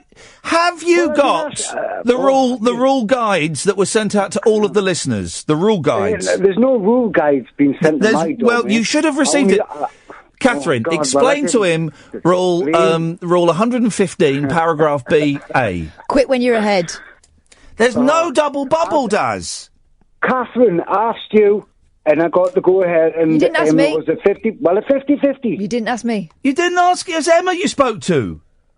Well, who did I speak to then? Let me try and say it again. It's Emma you spoke to. All right, sorry, apologies. Right, so, but you can't have double bubble. Well, all right then. I did ask if I could, or if I could not. Well, she's not read the rule guides. I don't know. I'll find out for you. So what? You're just blatantly trying to wind me up. No, I'm not. I'm not trying to wind you up. I'm just following the rule guides. Ian, you can't have double bubble. Everyone knows that. Apart from you, apparently. Well, I said double bubble, right? And she didn't have a clue what I meant. Well, hang on a minute. So you knew about double bubble. Thank you. What? I want an apology, Ian. Whoa, hang on a minute. I'm talking to you. Catherine. You knew about double bubble, Darren, and you still persisted. But I asked about it as well, and you said you'd see what you could do. I never said anything, Darren. Who said that then? Emma!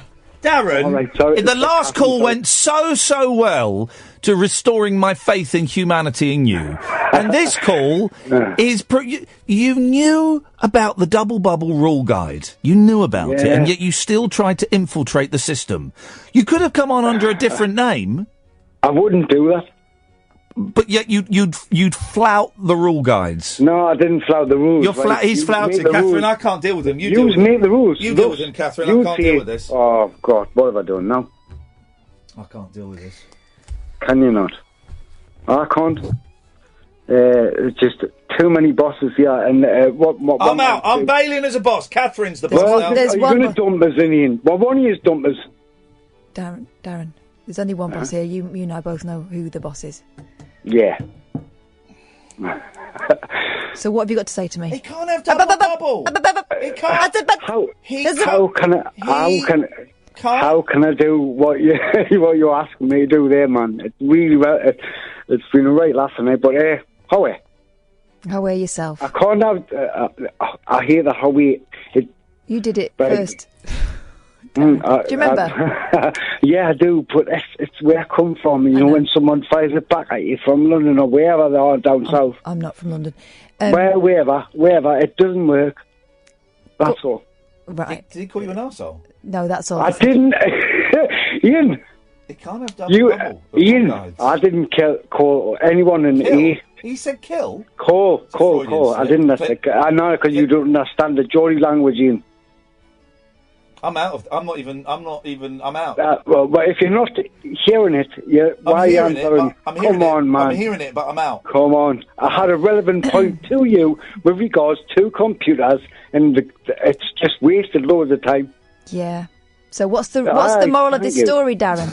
The moral of the story is it would take forever. No. To even explain the moral. So no, it wouldn't. I'm going to. I told you the moral earlier on. Crispy duck out of the oven. No, it had something to do with the crispy duck, and my son upstairs on the other computer, and blah blah blah, and it just didn't work, did it? Quit while you're ahead, Darren. You were ahead. Yeah. You were ahead. I'm still ahead. Well, I'm still flat out 10 yards ahead of the lot of you. Well, okay. Thank you. See ya. And I'm sorry for the double bubble, Ian, if you're still not listening. He's not listening. With suntan bodies and waves of sunshine and California girls and a beautiful coastline with warmed up weather, let's get together and do it again. Da da da da ba ba ba ba ba ba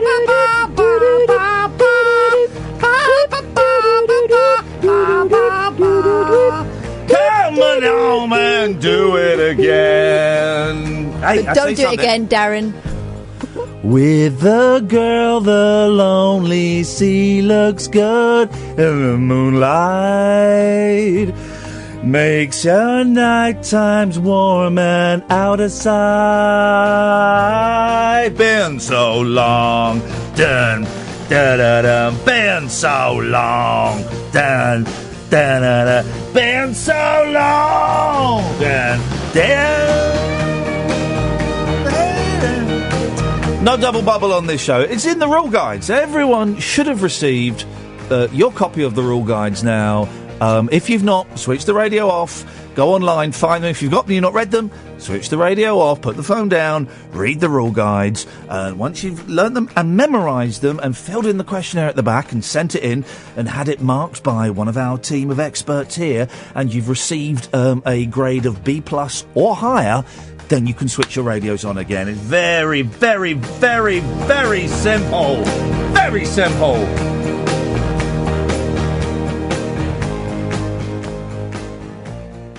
Late night, Iain Lee on Talk Radio. We'll get you talking. Well, luckily the microphone's off.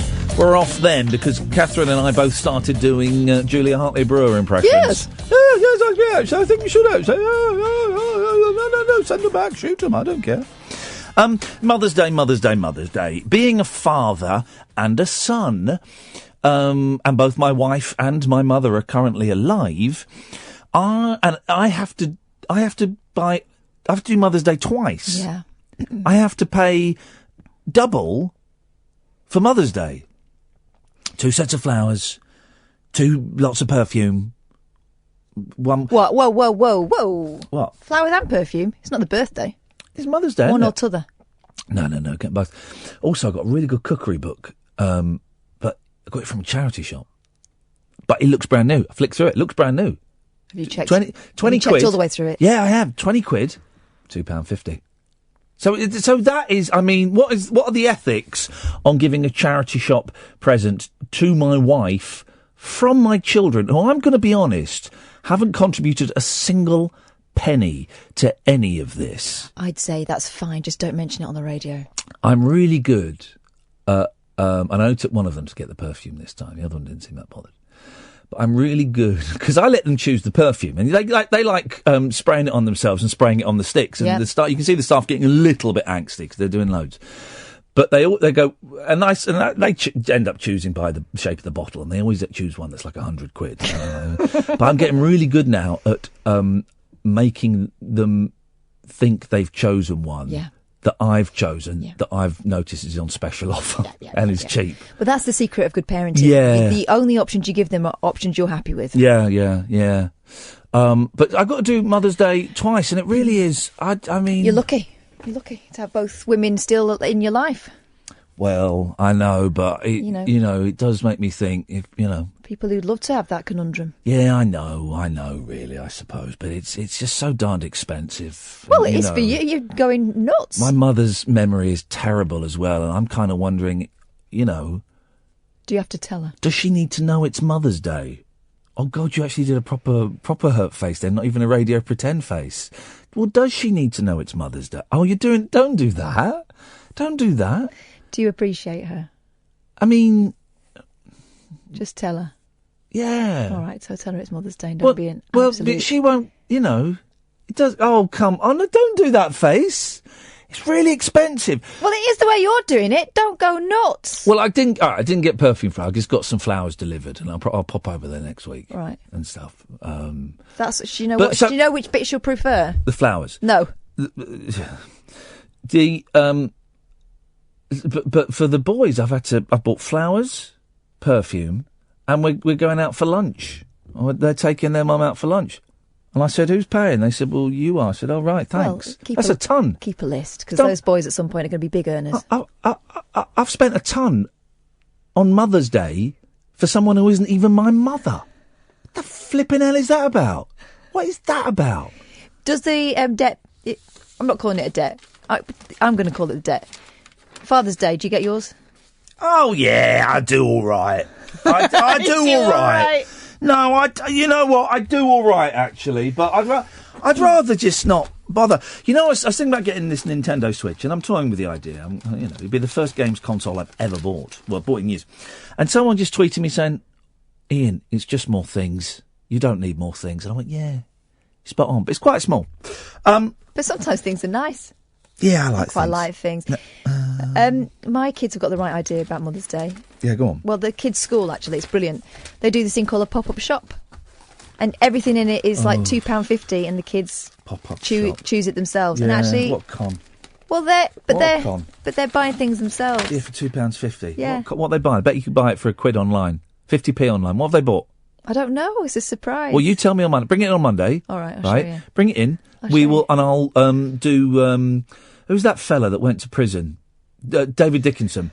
I'll do. He's been to prison. He's not gone. No, he went to prison. Yeah, before he was famous. Yeah. I've not said anything libelous. Well, let's just get the timeline straight. Because he murdered 50. I'm No, joking. he didn't. I'm joking. And I'll do a David Dickinson, and I'll value I know what it. you're going to say. You're going to say it's cheap as chips. Well, let's have a look at this. £2.50. Well, yeah, I'll give you 20p. Have you ever seen Dickinson's Real Deal? Is that? Yeah, of course. My sister was obsessed with that because I like David Dickinson. because they're doing bargains. Yeah. They're doing deals, right? Yeah. Dickinson's just like they're like as if he's like Jiminy Cricket. Yeah, as if he's a ghost or something. Yeah. And every now and again he'll stick his face and go, "Oh, she's got you there." Yeah. Oh. I wouldn't take less than a ton for that. You ain't got a light, have you? Have you got a light? I'm out. Got a light? Sounds more like Hilary Devane. I love David Dickinson. I interviewed him a couple of times. A really, really nice gentleman, really nice bloke, and he got the joke. Yeah, I mean, he got a bit big for his boots, and when he annoyed the BBC, and he left Bargain Hunt. And he went to ITV, didn't he, for like a prime time show that flopped, like a 7 o'clock. He's not the first one that's fallen. No. He's the only one who successfully made the leap from BBC to ITV, Susanna Reid. Mm-hmm. The only one I can think of. No one else. Morecambe and Wise didn't. No, because the pre-Susanna Reid was... Bleakley. Yeah. Bleakley. And... Giles. Yes. Giles has been welcomed back to the BBC. Bleakley, not so much. And I like them. I liked both her. really good. They were a good combination. Yeah. And they should have just sat there and they'd owned the BBC now. Story in the Mail about Mother's Day. 0344 499 1000. Why do cynical card sellers have to turn every decent... This is a really long headline. Go on. Why do cynical card sellers have to turn every decent human emotion into something tawdry? By Belle Mooney. Belle.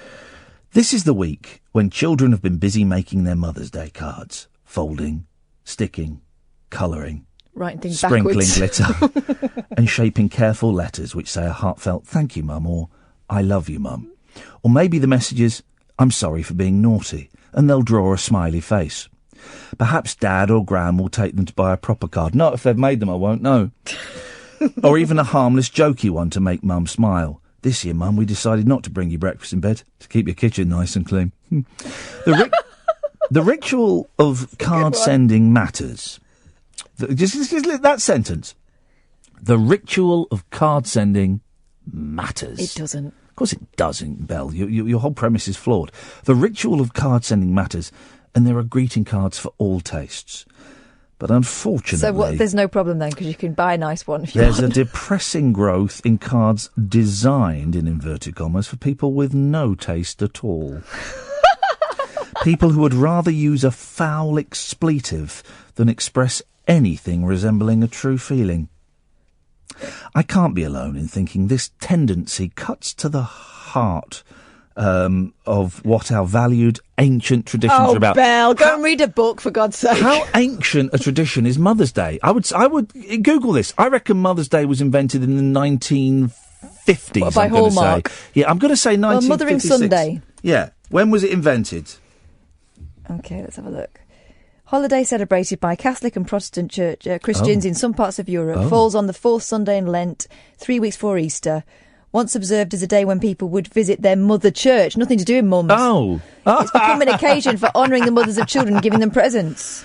History, hang on. So During the 16th century, people returned to their mother church, the main church or cathedral in the area. When did it become... I know you're reading Wikipedia, but try and find the relevant bit where it became... 20s. 20s. Hang on, it started to lapse. 1914... Okay, this is... Mothering Sunday movement. You reading Wikipedia Stop. is boring. Stop. So read it in your head, and when you get to the point, you can indicate. While I carry on reading this. Oh, here we go.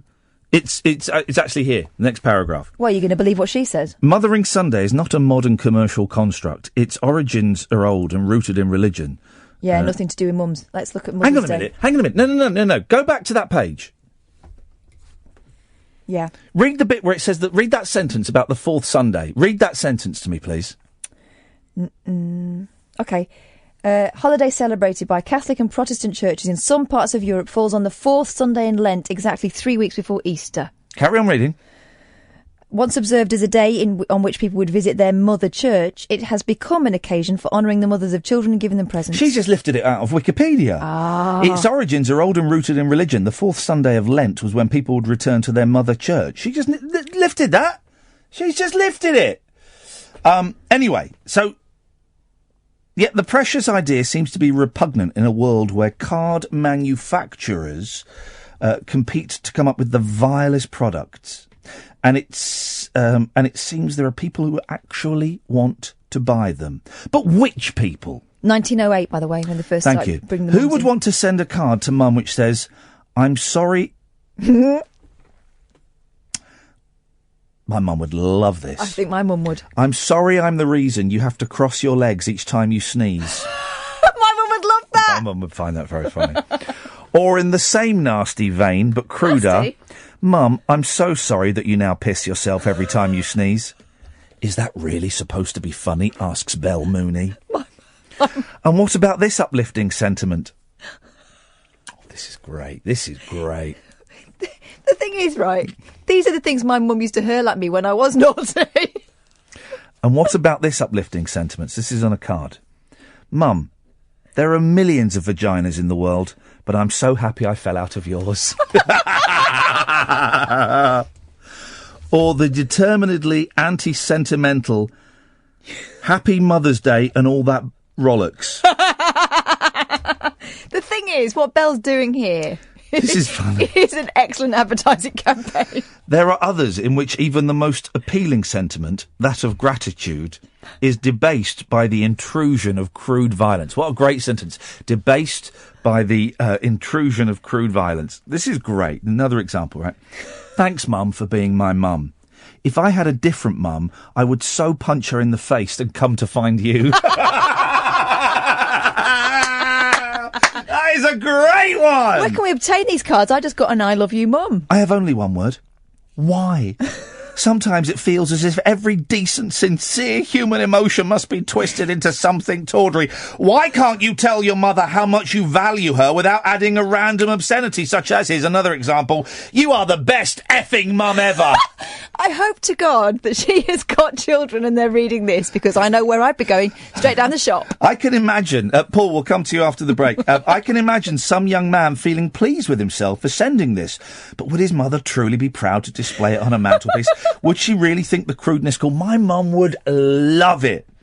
If you dare question what's tasteless and tacky or edgy, like those fashionable, foul-mouthed comedians, some people accuse you of lacking a sense of humour or of being narrow-minded. Mm-hmm. You don't have to buy them, they say, as if that's a reason for these products to exist in the first place. Someone's got to buy the ones with boring flowers on, haven't they? Like Here we go. slippers. Here we go. Sometimes, I admit, a swear word or two can be amusing. Which ones? Earlier this year, my husband spotted a card which we sent to my best friend to mock her refusal to fly anything other than business or first class. The card showed an elegant 50s-type model with the caption, "Do I look like I fly effing economy?" So it's all right for her to do it! What's that? I hear the sound of an argument falling to pieces. It made her long-suffering husband choke on his muesli, and she laughed her socks off too. There's nothing wrong with a bit of amiable rudery every now and then. Rudery? Especially when your sense of humour is shared. But the trend for obscene cards defines all that's worse in our society. They got some more cards here. Happy Mother's Day to my mum, who doesn't care who I marry as long as I provide her with grandchildren before she dies. I'm sorry I'm the... we've done that one. Mum, I'm sorry. Now I have my own kids. I can totally appreciate what a little SH1T I was. Just because you didn't give birth to me doesn't mean you are not totally effing awesome, Mum. I might be a little SH1T, but I'm your little SH1T. Happy Mother's Day. And then this brilliant one with Jeremy Kyle on the front. Happy Mother's Day. And he's holding up a card that says DNA results. Leanne is the best mum in the whole world. And my advice, final paragraph. My advice to anybody who thinks his or her mother would appreciate a card with a repulsive message is to get out the paper and felt tips and make your own, like children do. It might make you think twice about what your mum really means to you. Belle Mooney, you miserable, sanctimonious old so-and-so. Why don't you go and F yourself? Paul will come to you after the break. Late Nights with Iain Lee on Talk Radio. Talk Radio. Another hour to go, dear listener. We've talked about old computers. We've talked about Mother's Day. You can call in about anything. 0344 499 1000. We call you back. Paul in Stoke Poges, the TalkSport refugee. You'll be after the news. Late Night, Iain Lee on Talk Radio. We have ways of making you talk. Well, I'm not the kind to kiss and tell, but I've been seen with fire up. I've never been with anything less than a 9. So fine, I've been on fire with Sally Field, gone past with a girl named Bo, but somehow they just don't end up as mine. It's a death-defying life I lead. I take my chances. I die for living in the movies and TV. But the hardest thing I ever do is watch my leading ladies kiss some other guy while I'm bandaging my knee. I might fall from a tall building, I might roll a brand new car, 'cause I'm the unknown stuntman that made Redford such a star.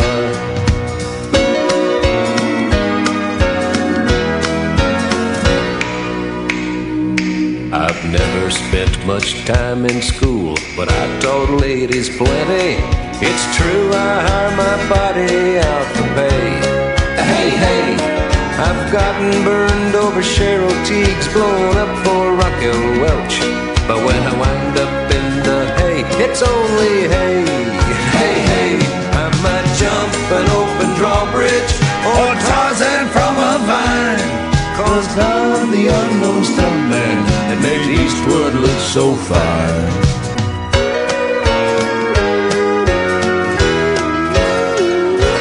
So, I texted a PPI company. Yeah. The adverts work. Drip, drip, drip, drip. But I don't think I've got PPI. Well, they'll check for you. But will that? How do they check? Can I check? I don't want to check. You can. I don't want to get involved. There are ways you can do it yourself, and there are, I think, like people like the Money Saving Expert. If you look on his website, there'll be templates you can follow. But I'm happy. I mean, what could I get? 10 grand? Depends how much. 20? If I got 20 grand, I'd happily pay a percentage of that to a boy who'd got it for me. Oh right, okay, just not a random Not random boy. 20 grand. Well, I shouldn't think you get that much, but you might get a couple of £100.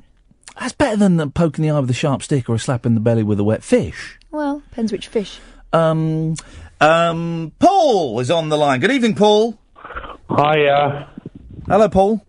I know we had a disagreement the other night. I forgive you. I accept your apology. Kind of apology. Yeah. Okay. Right. Yeah. I accept your apology, and I'm glad that you've come on air to admit that you made up things and were completely wrong, and that's fine. So, anyway, I thought you were going back. I thought you were going back to Talk Sport. No. Okay. Right. Yeah. I'm mad, aren't I? Can't stop listening to you. Yeah. You're addicted. I'm like crack. You like my crack. You're a shock jock, yes. Yeah, I'm a shock jock, and it's the early 90s. I'm a shock jock. Yeah, and tomorrow, and on Monday's show, we've got 2 lesbians coming in to have sex in the studio. That's what we're going to do. It's not shocking anymore, though, is it? Lesbians having sex on the radio. That's what we're doing on Monday, shock jocking. And I'm going to phone people. I'm going to phone up McDonald's restaurants and shout "Baba Booey" down the phone to them. That's what we're going to do. Okay, can I pay you a compliment then? Well, you can tell me what you called in for, Paul. Okay, I called in because you're on about Mother's Day. Yes. Okay, right. I'll tell you the total truth tonight, that I've done tonight. You please don't tell me you've killed someone's mother. No. You are a mother. No, I'll tell you. Mother. No. I've gone up to my local co-op in Stoke Poges tonight. Yes. To get my mum something for Mother's Day. Classy. I don't have much money. No. Okay, so that's the best I can do. No, it's not. It's fine. Absolutely fine. You were right about all these different flipping cards. They're all flipping awful, aren't they? Not all of them. Well, Clinton's, they got a lot to answer for. Anyway, I bought my mum a lovely card that was the plain one that just says, Happy Mother's Day. Up your bum. Celebrating a fabulous mum. Yeah? Yeah. Now, I've also bought her, she loves popcorn, my mum, under the telly. Oh. Yeah. Now, I could have bought... I hate popcorn. Now, I could have bought the Co-op's own big bag of popcorn. Yes. That was salt and sweet. Salt and sweet. That was £1.09p. Yeah, £1.09. Okay, but on the shelf next to it was Tyrrell's. Tyrrell's. You know, Tyrrell's. Yeah, I do. You know, The Tyrrell's, posh corn. Posh corn. Yes, so I got that for £1.79 instead. But which one had the most popcorn in? Oh, well, who knows? I didn't count the flipping man. Well, were they the same size? Yeah, same size. So you paid more for the same product? Yeah, so what your mum, when your mum gets that, right, when your mum gets that, she's going to think, she'll like what an it idiot. more, won't she? My son is an idiot.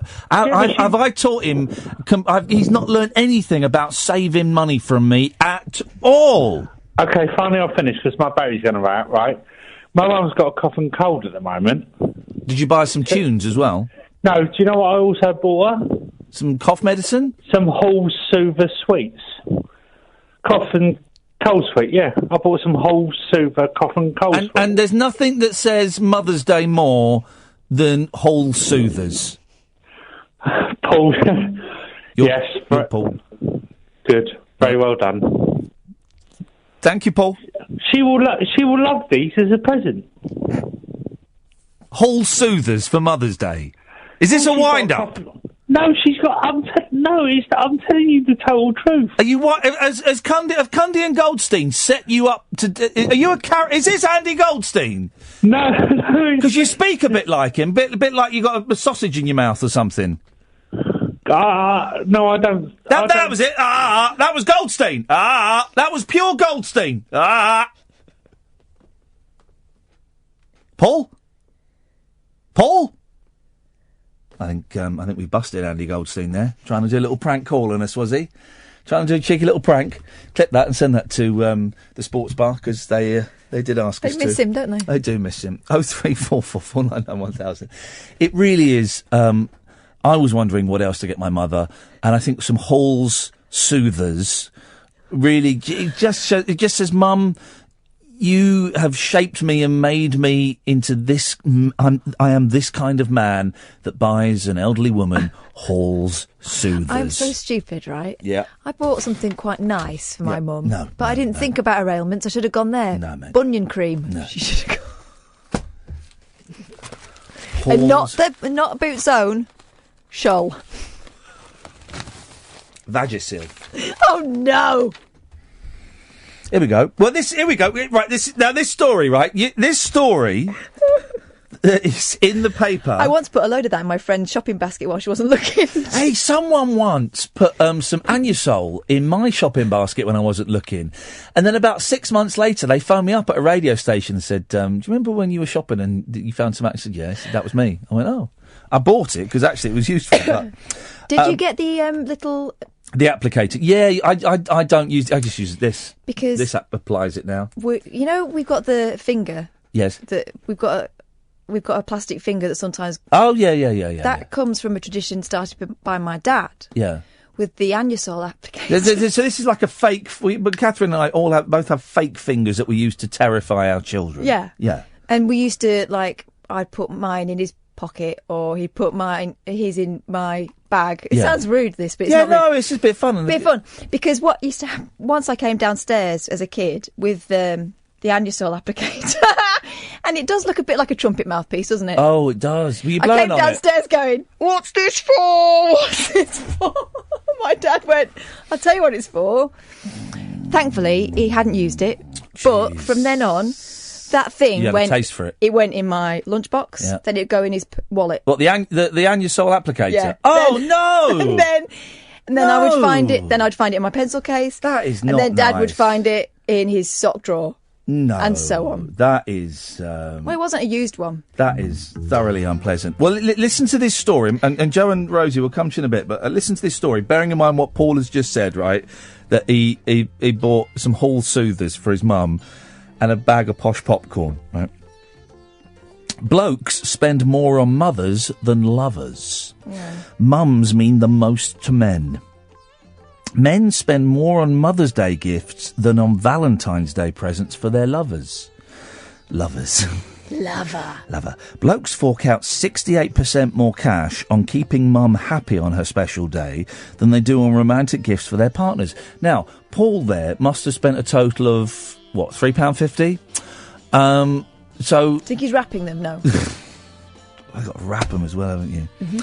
A quarter of men even admitted they would rather see their favourite football team lose than see their mother disappointed. Nah. See, well, of course, that's obvious, isn't it? They'd rather see their football team lose than see their mum disappointed. Yeah. Oh, that makes sense. Mums are clearly the most important women in their lives, according to the poll. Nearly 1 in 5 fellas would rather be stood up on a date than let down their Hang mother. on. This doesn't make any Nearly sense. 1 in 5, so not a whole man.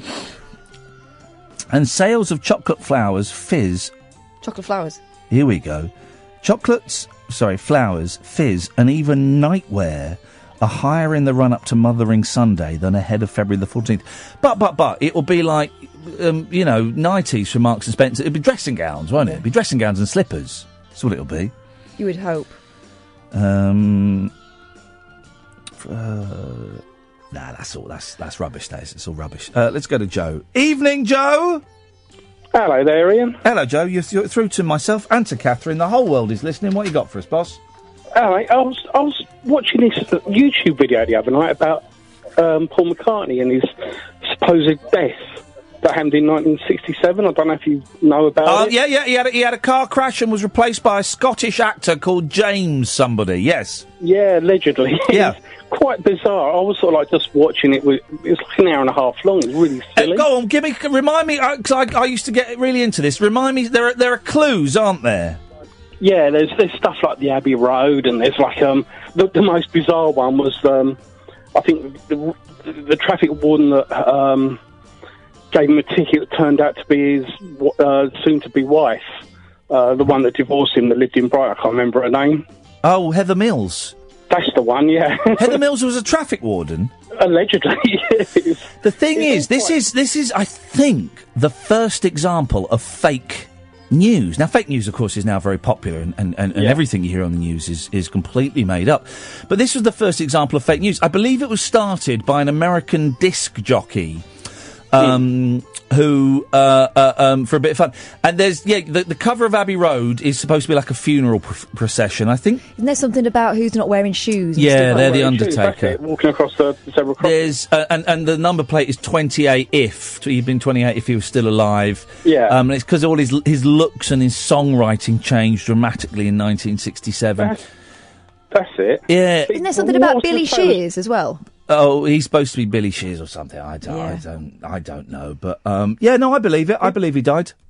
Well, I don't know. I mean, I don't know anything about the Beatles really at all. But what I was going to say was, I just went to bed that night and I had this really bizarre dream. Yeah. And I don't know if you remember Keith Moon, drummer of The Who. Oh, yeah, I do. Yeah. Yeah. Who could forget Remember that? that last photograph he had ever taken of him at Peppermint on the Park with Paul McCartney and he's all sweaty and fat. Yeah, and he's sitting there talking to Paul McCartney. Yeah.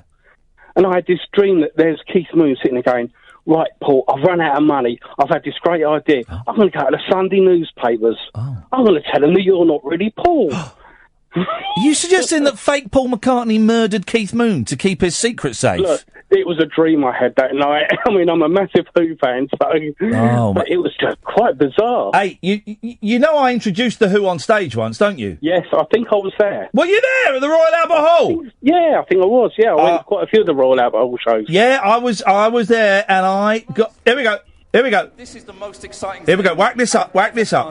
in my life. Listen to without this. a shadow of a doubt. They are They're not one of Here we go. They're not one of the greatest rock and roll bands in the world. They are the greatest rock and roll band in the world. The Who. Ladies and gentlemen, that's me introducing The Who live on stage at the Royal Albert Hall. That's it. You did a better job than Phil Jupiter did. It was honestly, that is one of when I die. If I ever drown and my life flashes before me, I hope that bit is on a bit of a loop because it was one of the biggest thrills of my life. One of the biggest thrills. Joe, thank you very much for that. 0344 4499 1000. Late nights with Iain Lee on Talk Radio. The radio show for people who know the best part of the day is the night. Late night Iain Lee on Talk Radio. We have ways of making you talk.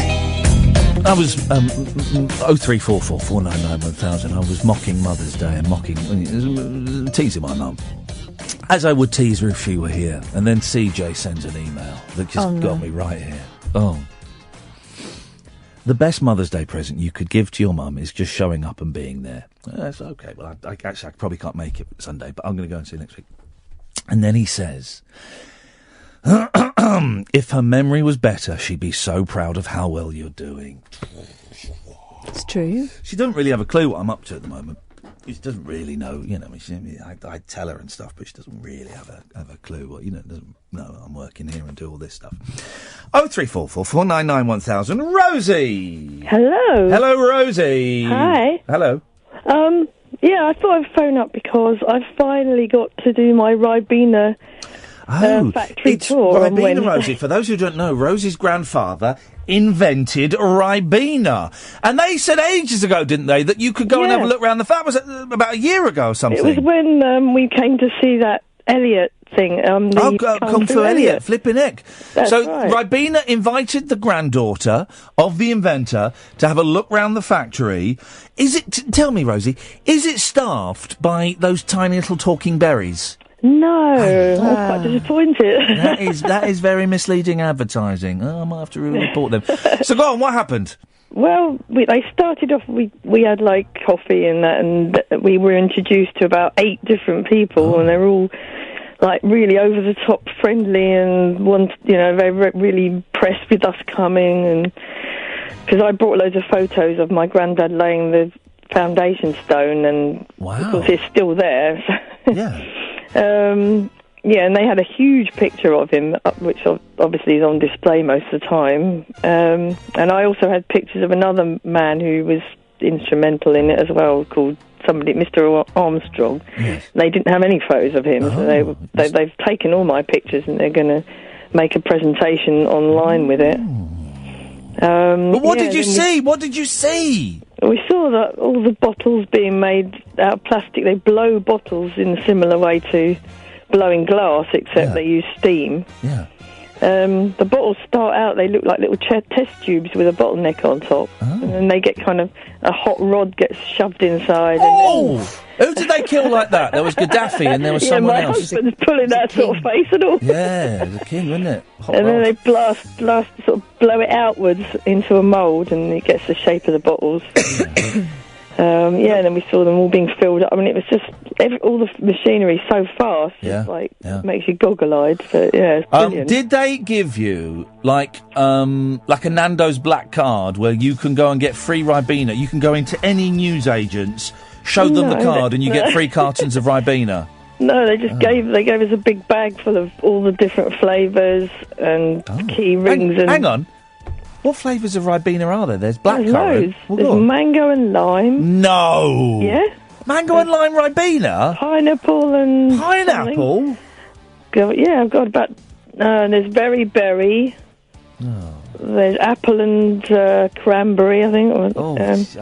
But wasn't the point that it was about, the vitamins that are specifically in a black currant that was Oh yeah, well that's medicinal still the original. And actually, one of the main things they told me was because the sort of Jamie Oliver type people have been slagging Ribena off because it's got so much sugar in it. Yeah. They're going to cut the sugar by 56%. All these liberal elite who trying to stop children being overweight, and now they're going to mess around with Grandad's formula. That is bang out of order. Well, I'm going to buy Ribena, and I'm going to add extra sugar to it. That'll teach Jamie, and then force fit my children to drink it. That'll teach Oliver a thing or two.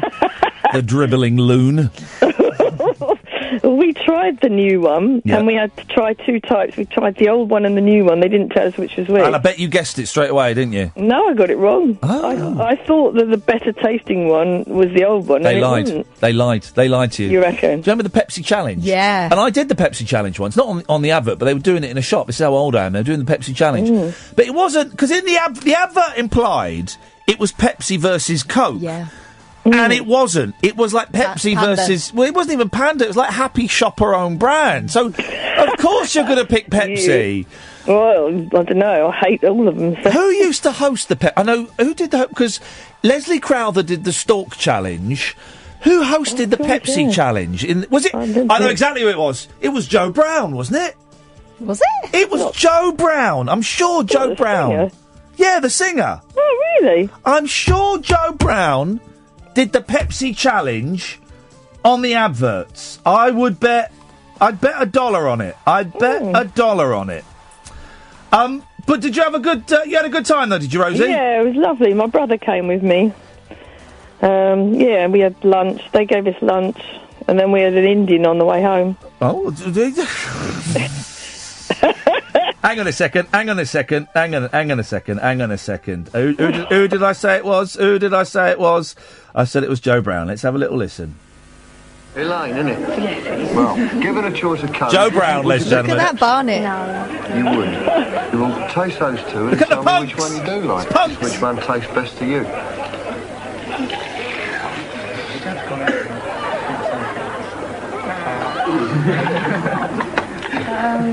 I think that one. You prefer the taste of that one? Yeah. We'll lift it off and let's see which one it is. Take the Pepsi challenge. Let your taste decide. It's Pepsi. Lift the other one, Joe. Lift the other one. Let's see what the other one is, Joe. Because it ain't Coca-Cola.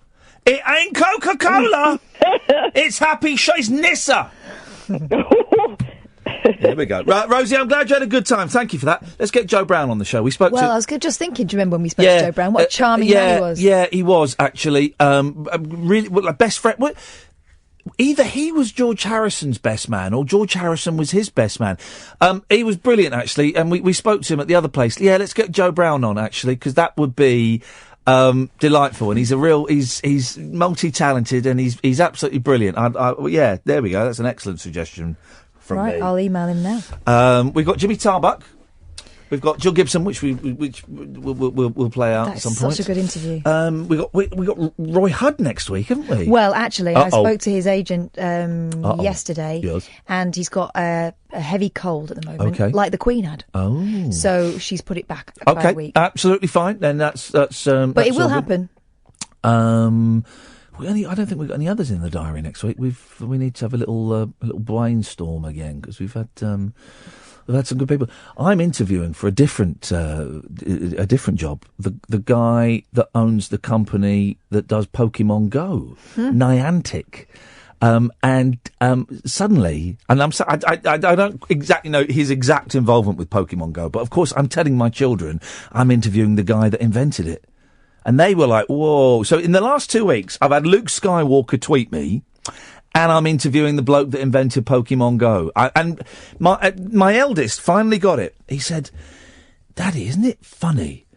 All of the songs and groups and games that we like, you get to meet those people. I said, yeah, exactly. I'm really, really lucky, and not every mum and dad gets to do that. And I'm really lucky, and I treasure every time I get to meet one of these people who's touched me. I treasure it. This is the thing, because they get so used to the stories that they assume that that's what happens. And I know my kids, whenever I play a record, I say, do you like this? Yeah, Mummy, do you know them? Yeah. My boy said, you must be one of only 200 daddies that gets to meet all of these people. And I said, well, do you know what? You know what? It's probably not far off. But they're going to help me. There's a whole week of, like, video game activity happening in London. I must find out what it is, because it's kind of like a mature look at video games. But it's for, I think, primarily for grown-ups, with other things for younger people.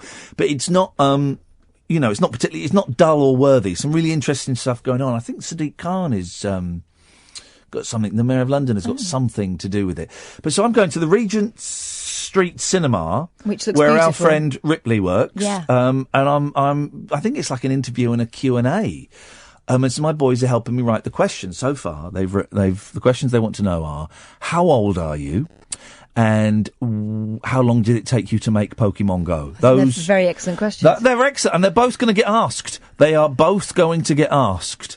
And I'm going to judge the mood of the gentleman, and if he's friendly and we're getting on, I'm going to say, sorry, do you mind? I've just got my boys on the phone. Would you just quickly say hello to them? Because that would blow their tiny minds. 0344 499 1000 is the phone number. For the first time since 2 hours ago, we haven't got any phone calls lined up, so now would be an excellent time to call in. Late Nights with Iain Lee on Talk Radio. Late Night Iain Lee on Talk Radio. We have ways of making you talk. My sister has tweeted me, no, Joe, I don't remember this. Because we lived in Slough, and we lived on a council estate called the Britwell Estate, and you could see the Slough Trading Estate, and there were lots of factories there, including Mars. So on a good day, we could smell Mars being made. It was incredible. And, you know, I think every school kid within a 2-mile radius got to go to Mars factory. Wonderful, wonderful. But we would occasionally, in our schools, and when I worked in the B-Jams as well, we'd get, like, test products. Really? And Joe, I don't remember this. She says, do you remember when they came to our school and made us try Ribena with milk to see if people would buy it? It was horrible, she says. No, but one of my favourite drinks, and I nicked this from Danny Baker, Coke and milk. Oh, that sounds horrible. Why? Why does it sound horrible? Because it's... You ever had a Coke float? Yeah. Yeah. But, you know, I'm not really a massive fan of ice cream. Well, forget your bigotry. A Coke float is brilliant, right? It's Coke with ice cream in it, right? And, I could murder a Coke float now. Flippin' heck. But it's the same thing, but it's just not floating. Half and half. Right. Half Coke, half milk. It's like a Cokey milkshake. Or a milky Coke shake. Okay. Well, you enjoy that. I'm off the Coca-Cola at the moment, as you well Right, know. well, just, no. Try it. No. No. Try it. Why would you do that? I've been off it for a week. Now you're trying to put temptation so you can in my have way. You can have a little dibble-dabble. Cheeky little Cokey milk. A tiny, cheeky little... Honestly, it will blow your tiny, very tiny little mind. Well, you can have one and I'll have a sip. How about that? All right, fine. Well, let's make a Cokey milk. We'll make one tomorrow. We can make We'll one make now. one Monday. Make one now. Oh, yeah, we can. Yeah, go and make a Cokey milk. All right, hang on. There we go. Hang on. Have a nice Cokey milk. That's what we'll do. Beautiful. Thank you. Right, I've just sent that email to Joe Brown's agent. About Cokey milk. Oh, no! No! Speaking of Joe's, here's a Joe. Evening, Joe. Hello, Ian. How you doing? I'm good, thank you, mate. What you got for us? Jolly good. Just listen, a minute ago, you mentioned Joe Brown, hoping to get him in as a guest on your show. That's a great idea. He's brilliant. I've seen him live about 4 times now. I bet he's great. I bet he puts on an absolutely cracking show. It is, and as you're saying, multi-talented. You know, he plays a mandolin.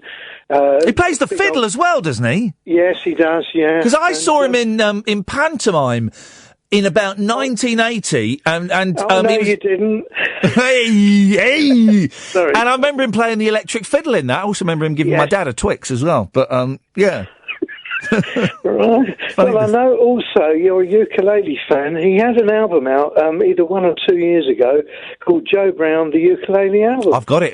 It's delightful. Yeah. That's why we had him on the other place was to talk about that, and it is an absolutely cracking record. Yeah, fantastic. The other person I'd like to suggest, I don't know, Wilco Johnson.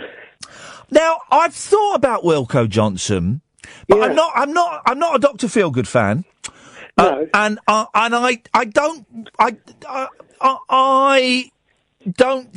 don't feel as strongly about him as a lot of people do, and I don't think I'm not that interested in him. I think he's great, and it's glad he exists. I'm glad he's still alive. You know, then there's a story, but it doesn't. He doesn't really work for me. I don't think. I don't get excited by him. You've not seen the documentary Oil City Confidential? Well, here's the thing, right? I bailed out halfway through the documentary. But. The reason I watched the documentary in the first place is because about 20 minutes into it, right? Yeah. There is a shot of some old cine footage of a fairground at Canvey Island. Yes, that's right. Yeah. And you see a mother, rather large woman, and her son going on a ghost train, I think it is. Yeah, that rings a bell. Yeah. That's my nan and my uncle. Oh, wow. I mean, what? I know exactly. It's as clear as day. And I heard about this and says, oh, your nan and your uncle. And I thought, it's going to be people who look like them. As clear as day, footage from, I would guess, 1958, I'm guessing. My nan and my uncle on a fairground ride. I couldn't believe it. Wow. Incredible. Well, I don't know if you know, but that year, well, actually 57, they had a terrible flood down there in Canvey Island. Most of the people were evacuated all over the place. It was really bad. Yeah. But I think he also, after depicting that, he put a lighter side onto it with what you're saying about the fairground. And when they started getting everybody back, it was safe to live there. Yeah. But I just think he did an album last year with Roger Daltrey. Roger Daltrey, yeah, of course. Which was pretty good. But it's, as you say, it's so good that he's beaten cancer. Oh, it's incredible. It's incredible. But he doesn't excite me, and whereas Joe Brown does excite me. And quite often there's not really any rationale why someone excites me more than someone else. But I appreciate the suggestion, Joe, so thank you. Yeah. He was very good on Question Time many years ago when he had really long hair, and he stood there, picked out the audience, and he just tied these MPs up in knots. He's a very intelligent guy. Yeah. Joe, listen, thank you for that. I was just talking about Wilko Johnson. I showed you, didn't I, that clip of my nan and my uncle on that documentary. It's just literally like 5 seconds, and you go, it's Nanny Peg and Uncle Don. We have milk. We have Coke. Time for some Cokey milk. Oh. So what you do is we put the Coke in first. Right. You put the lime in the coconut. We need some appropriate music. Let's get some Cokey This is like music. Cocktail. Tom Cruise. Here we go. I can get some. Hang on a minute. Let me get some cocktail music. Hang on a minute. Have you read this tweet from Thomas? No, go on. What is it? Seems odd you're interviewing Salt and Pepper when the strength of the show is the knowledge of guest history. Excuse me. It's a huge assumption. Whoa, dude. I don't know about Salt and Pepper. You could write. Here we go. So, we got the Trust, Thomas, trust. Coca-Cola goes in. Do we need to toss it off? No. Toss the bottle off? The Florida Keys. Right. There we go. Coke. Half Coke. Right. You really want full fat milk. You got semi-skimmed. Well, that's all there was. I got fat Coke. Half milk. Oh, man.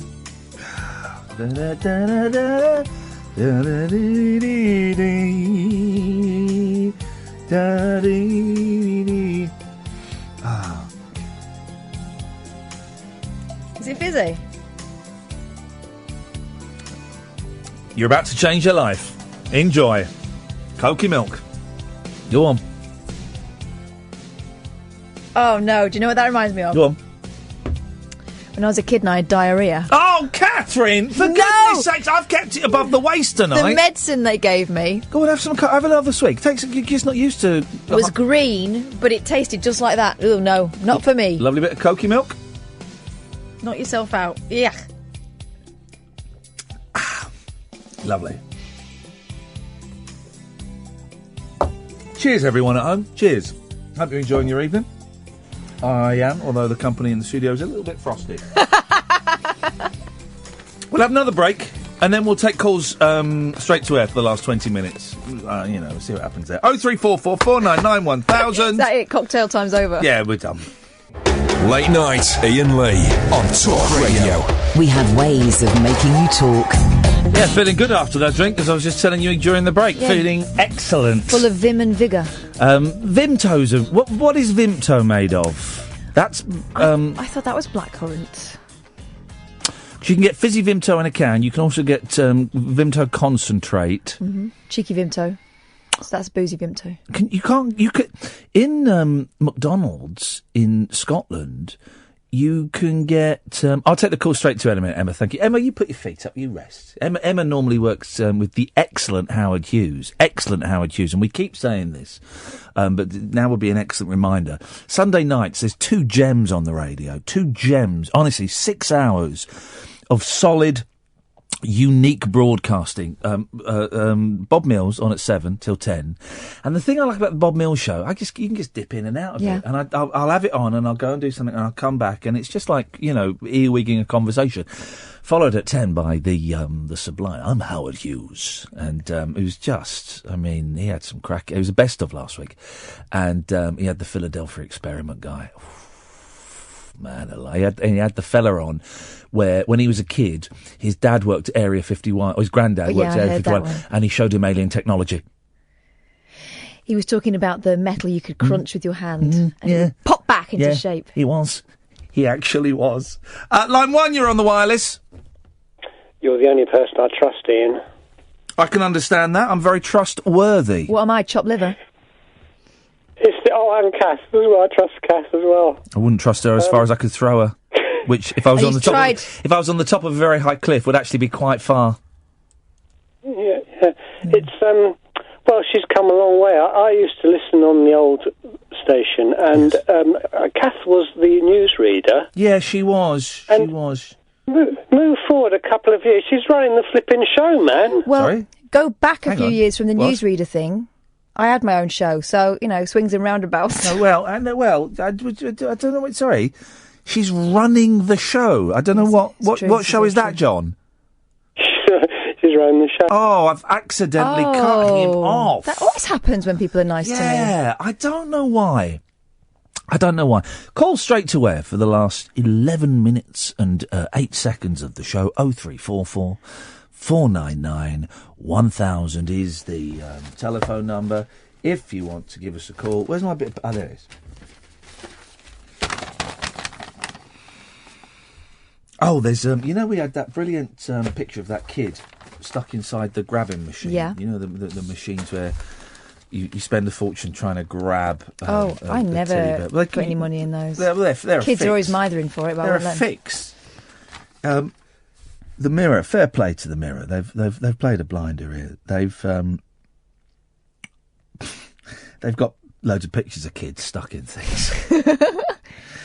Well, it's the first rule, isn't it? You take a photo, then you help. All inspired by the kid who got stuck in the grabbing machine. So what have we got here? Well, the best one is, when you go to hang on a second. When you go to like a church hall or something, you got those plastic moulded chairs. Yeah. They've got a little hole on your bum. Yeah. Look, it takes a second to work out what's going on in that picture, but that kid's got his head stuck through it. Look, he's got his head stuck through it, and he's been taken to hospital.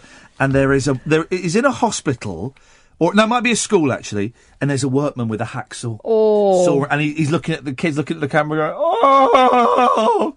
And the bloke's having a hacksaw through it. It's very good. Line 1, you're on the wireless. Hey Ian, hey Kath. Hiya. Hey, yeah. First off, cream soda float is better than Coke float. Say that again.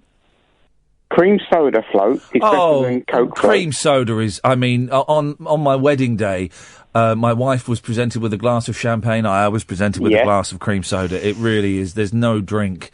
There ain't no drink finer than cream soda. Wow. And no, I'm the only person in my house that likes it. So at Christmas, when we get the bottle of cream soda, it's all daddy's. I like cream soda, but who buys it? You're not in my house. No, but I'm saying, why does nobody like it? What's my... No one else likes it. Which means it doesn't taste anything. Doesn't? Of course it tastes of There are something. stronger pops. You're thinking of water. Water doesn't taste of anything. Oh, yeah. Cream soda. If water is 0, cream What I'm soda is saying like is, 7. It's not like tangy or anything. I don't understand why people would have an aversion to it. Well, some people hate it. Wow. No, Kath, you're from North. You're from the North. You don't understand. I like this guy. I like this guy. disliking him more He intensely speaks the than- truth. Go on. Right, second thing. Can you sort a problem out I've got? Of course on I the can, Talk mate. Radio listeners page No, of on Facebook. Yeah, of course I can.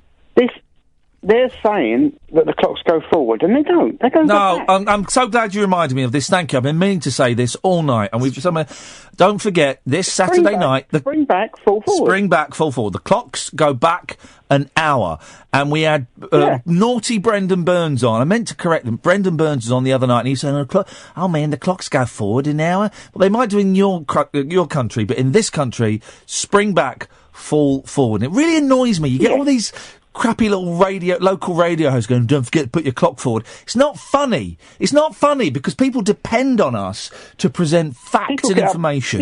Yeah. People get up late or they arrange times for going out and doing stuff. And they're out. They're out by 2 hours because they put their clock forward. Old people listen to the radio. Old people haven't got any friends. I'm their friend.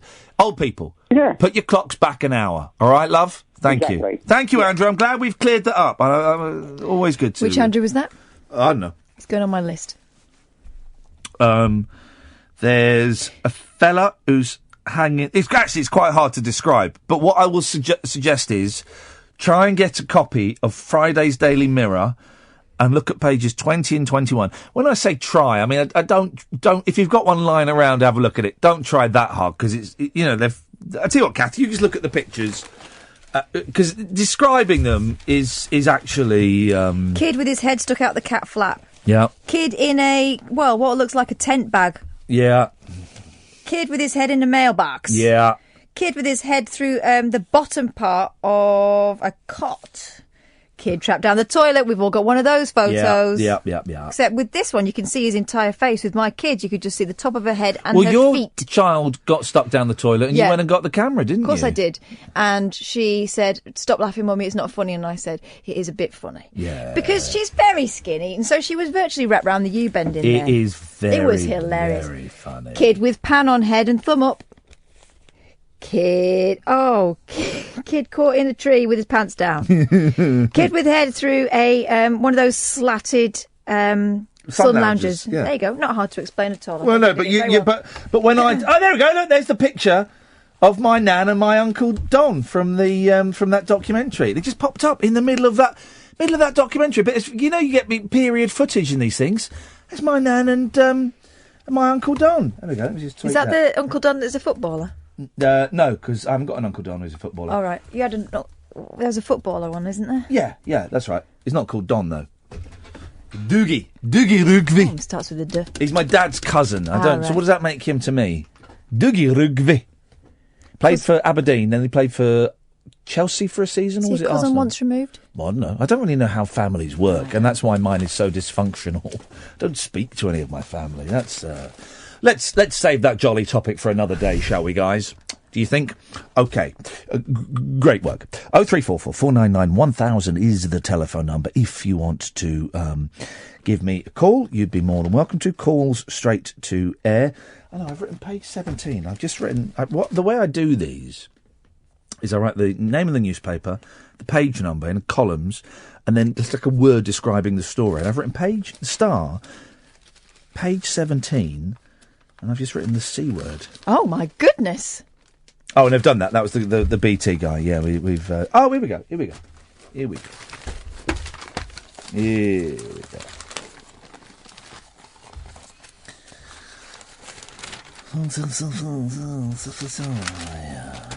They're bringing back the wrestling. We mentioned this before, didn't we? We mentioned they were going to bring back Saturday afternoon wrestling. They used to do on ITV on the World of Sport.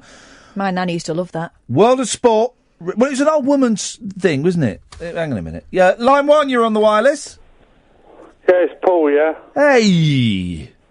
Again. Fun time, Paul. On my mobile earlier. It's Chuckles. Is it double bubble? Yeah, it's straight to air. You can have double bubble and straight to air. Everyone knows that. It's part of the rule guides. I would like to correct myself from what I said about not believing in comic relief the other night.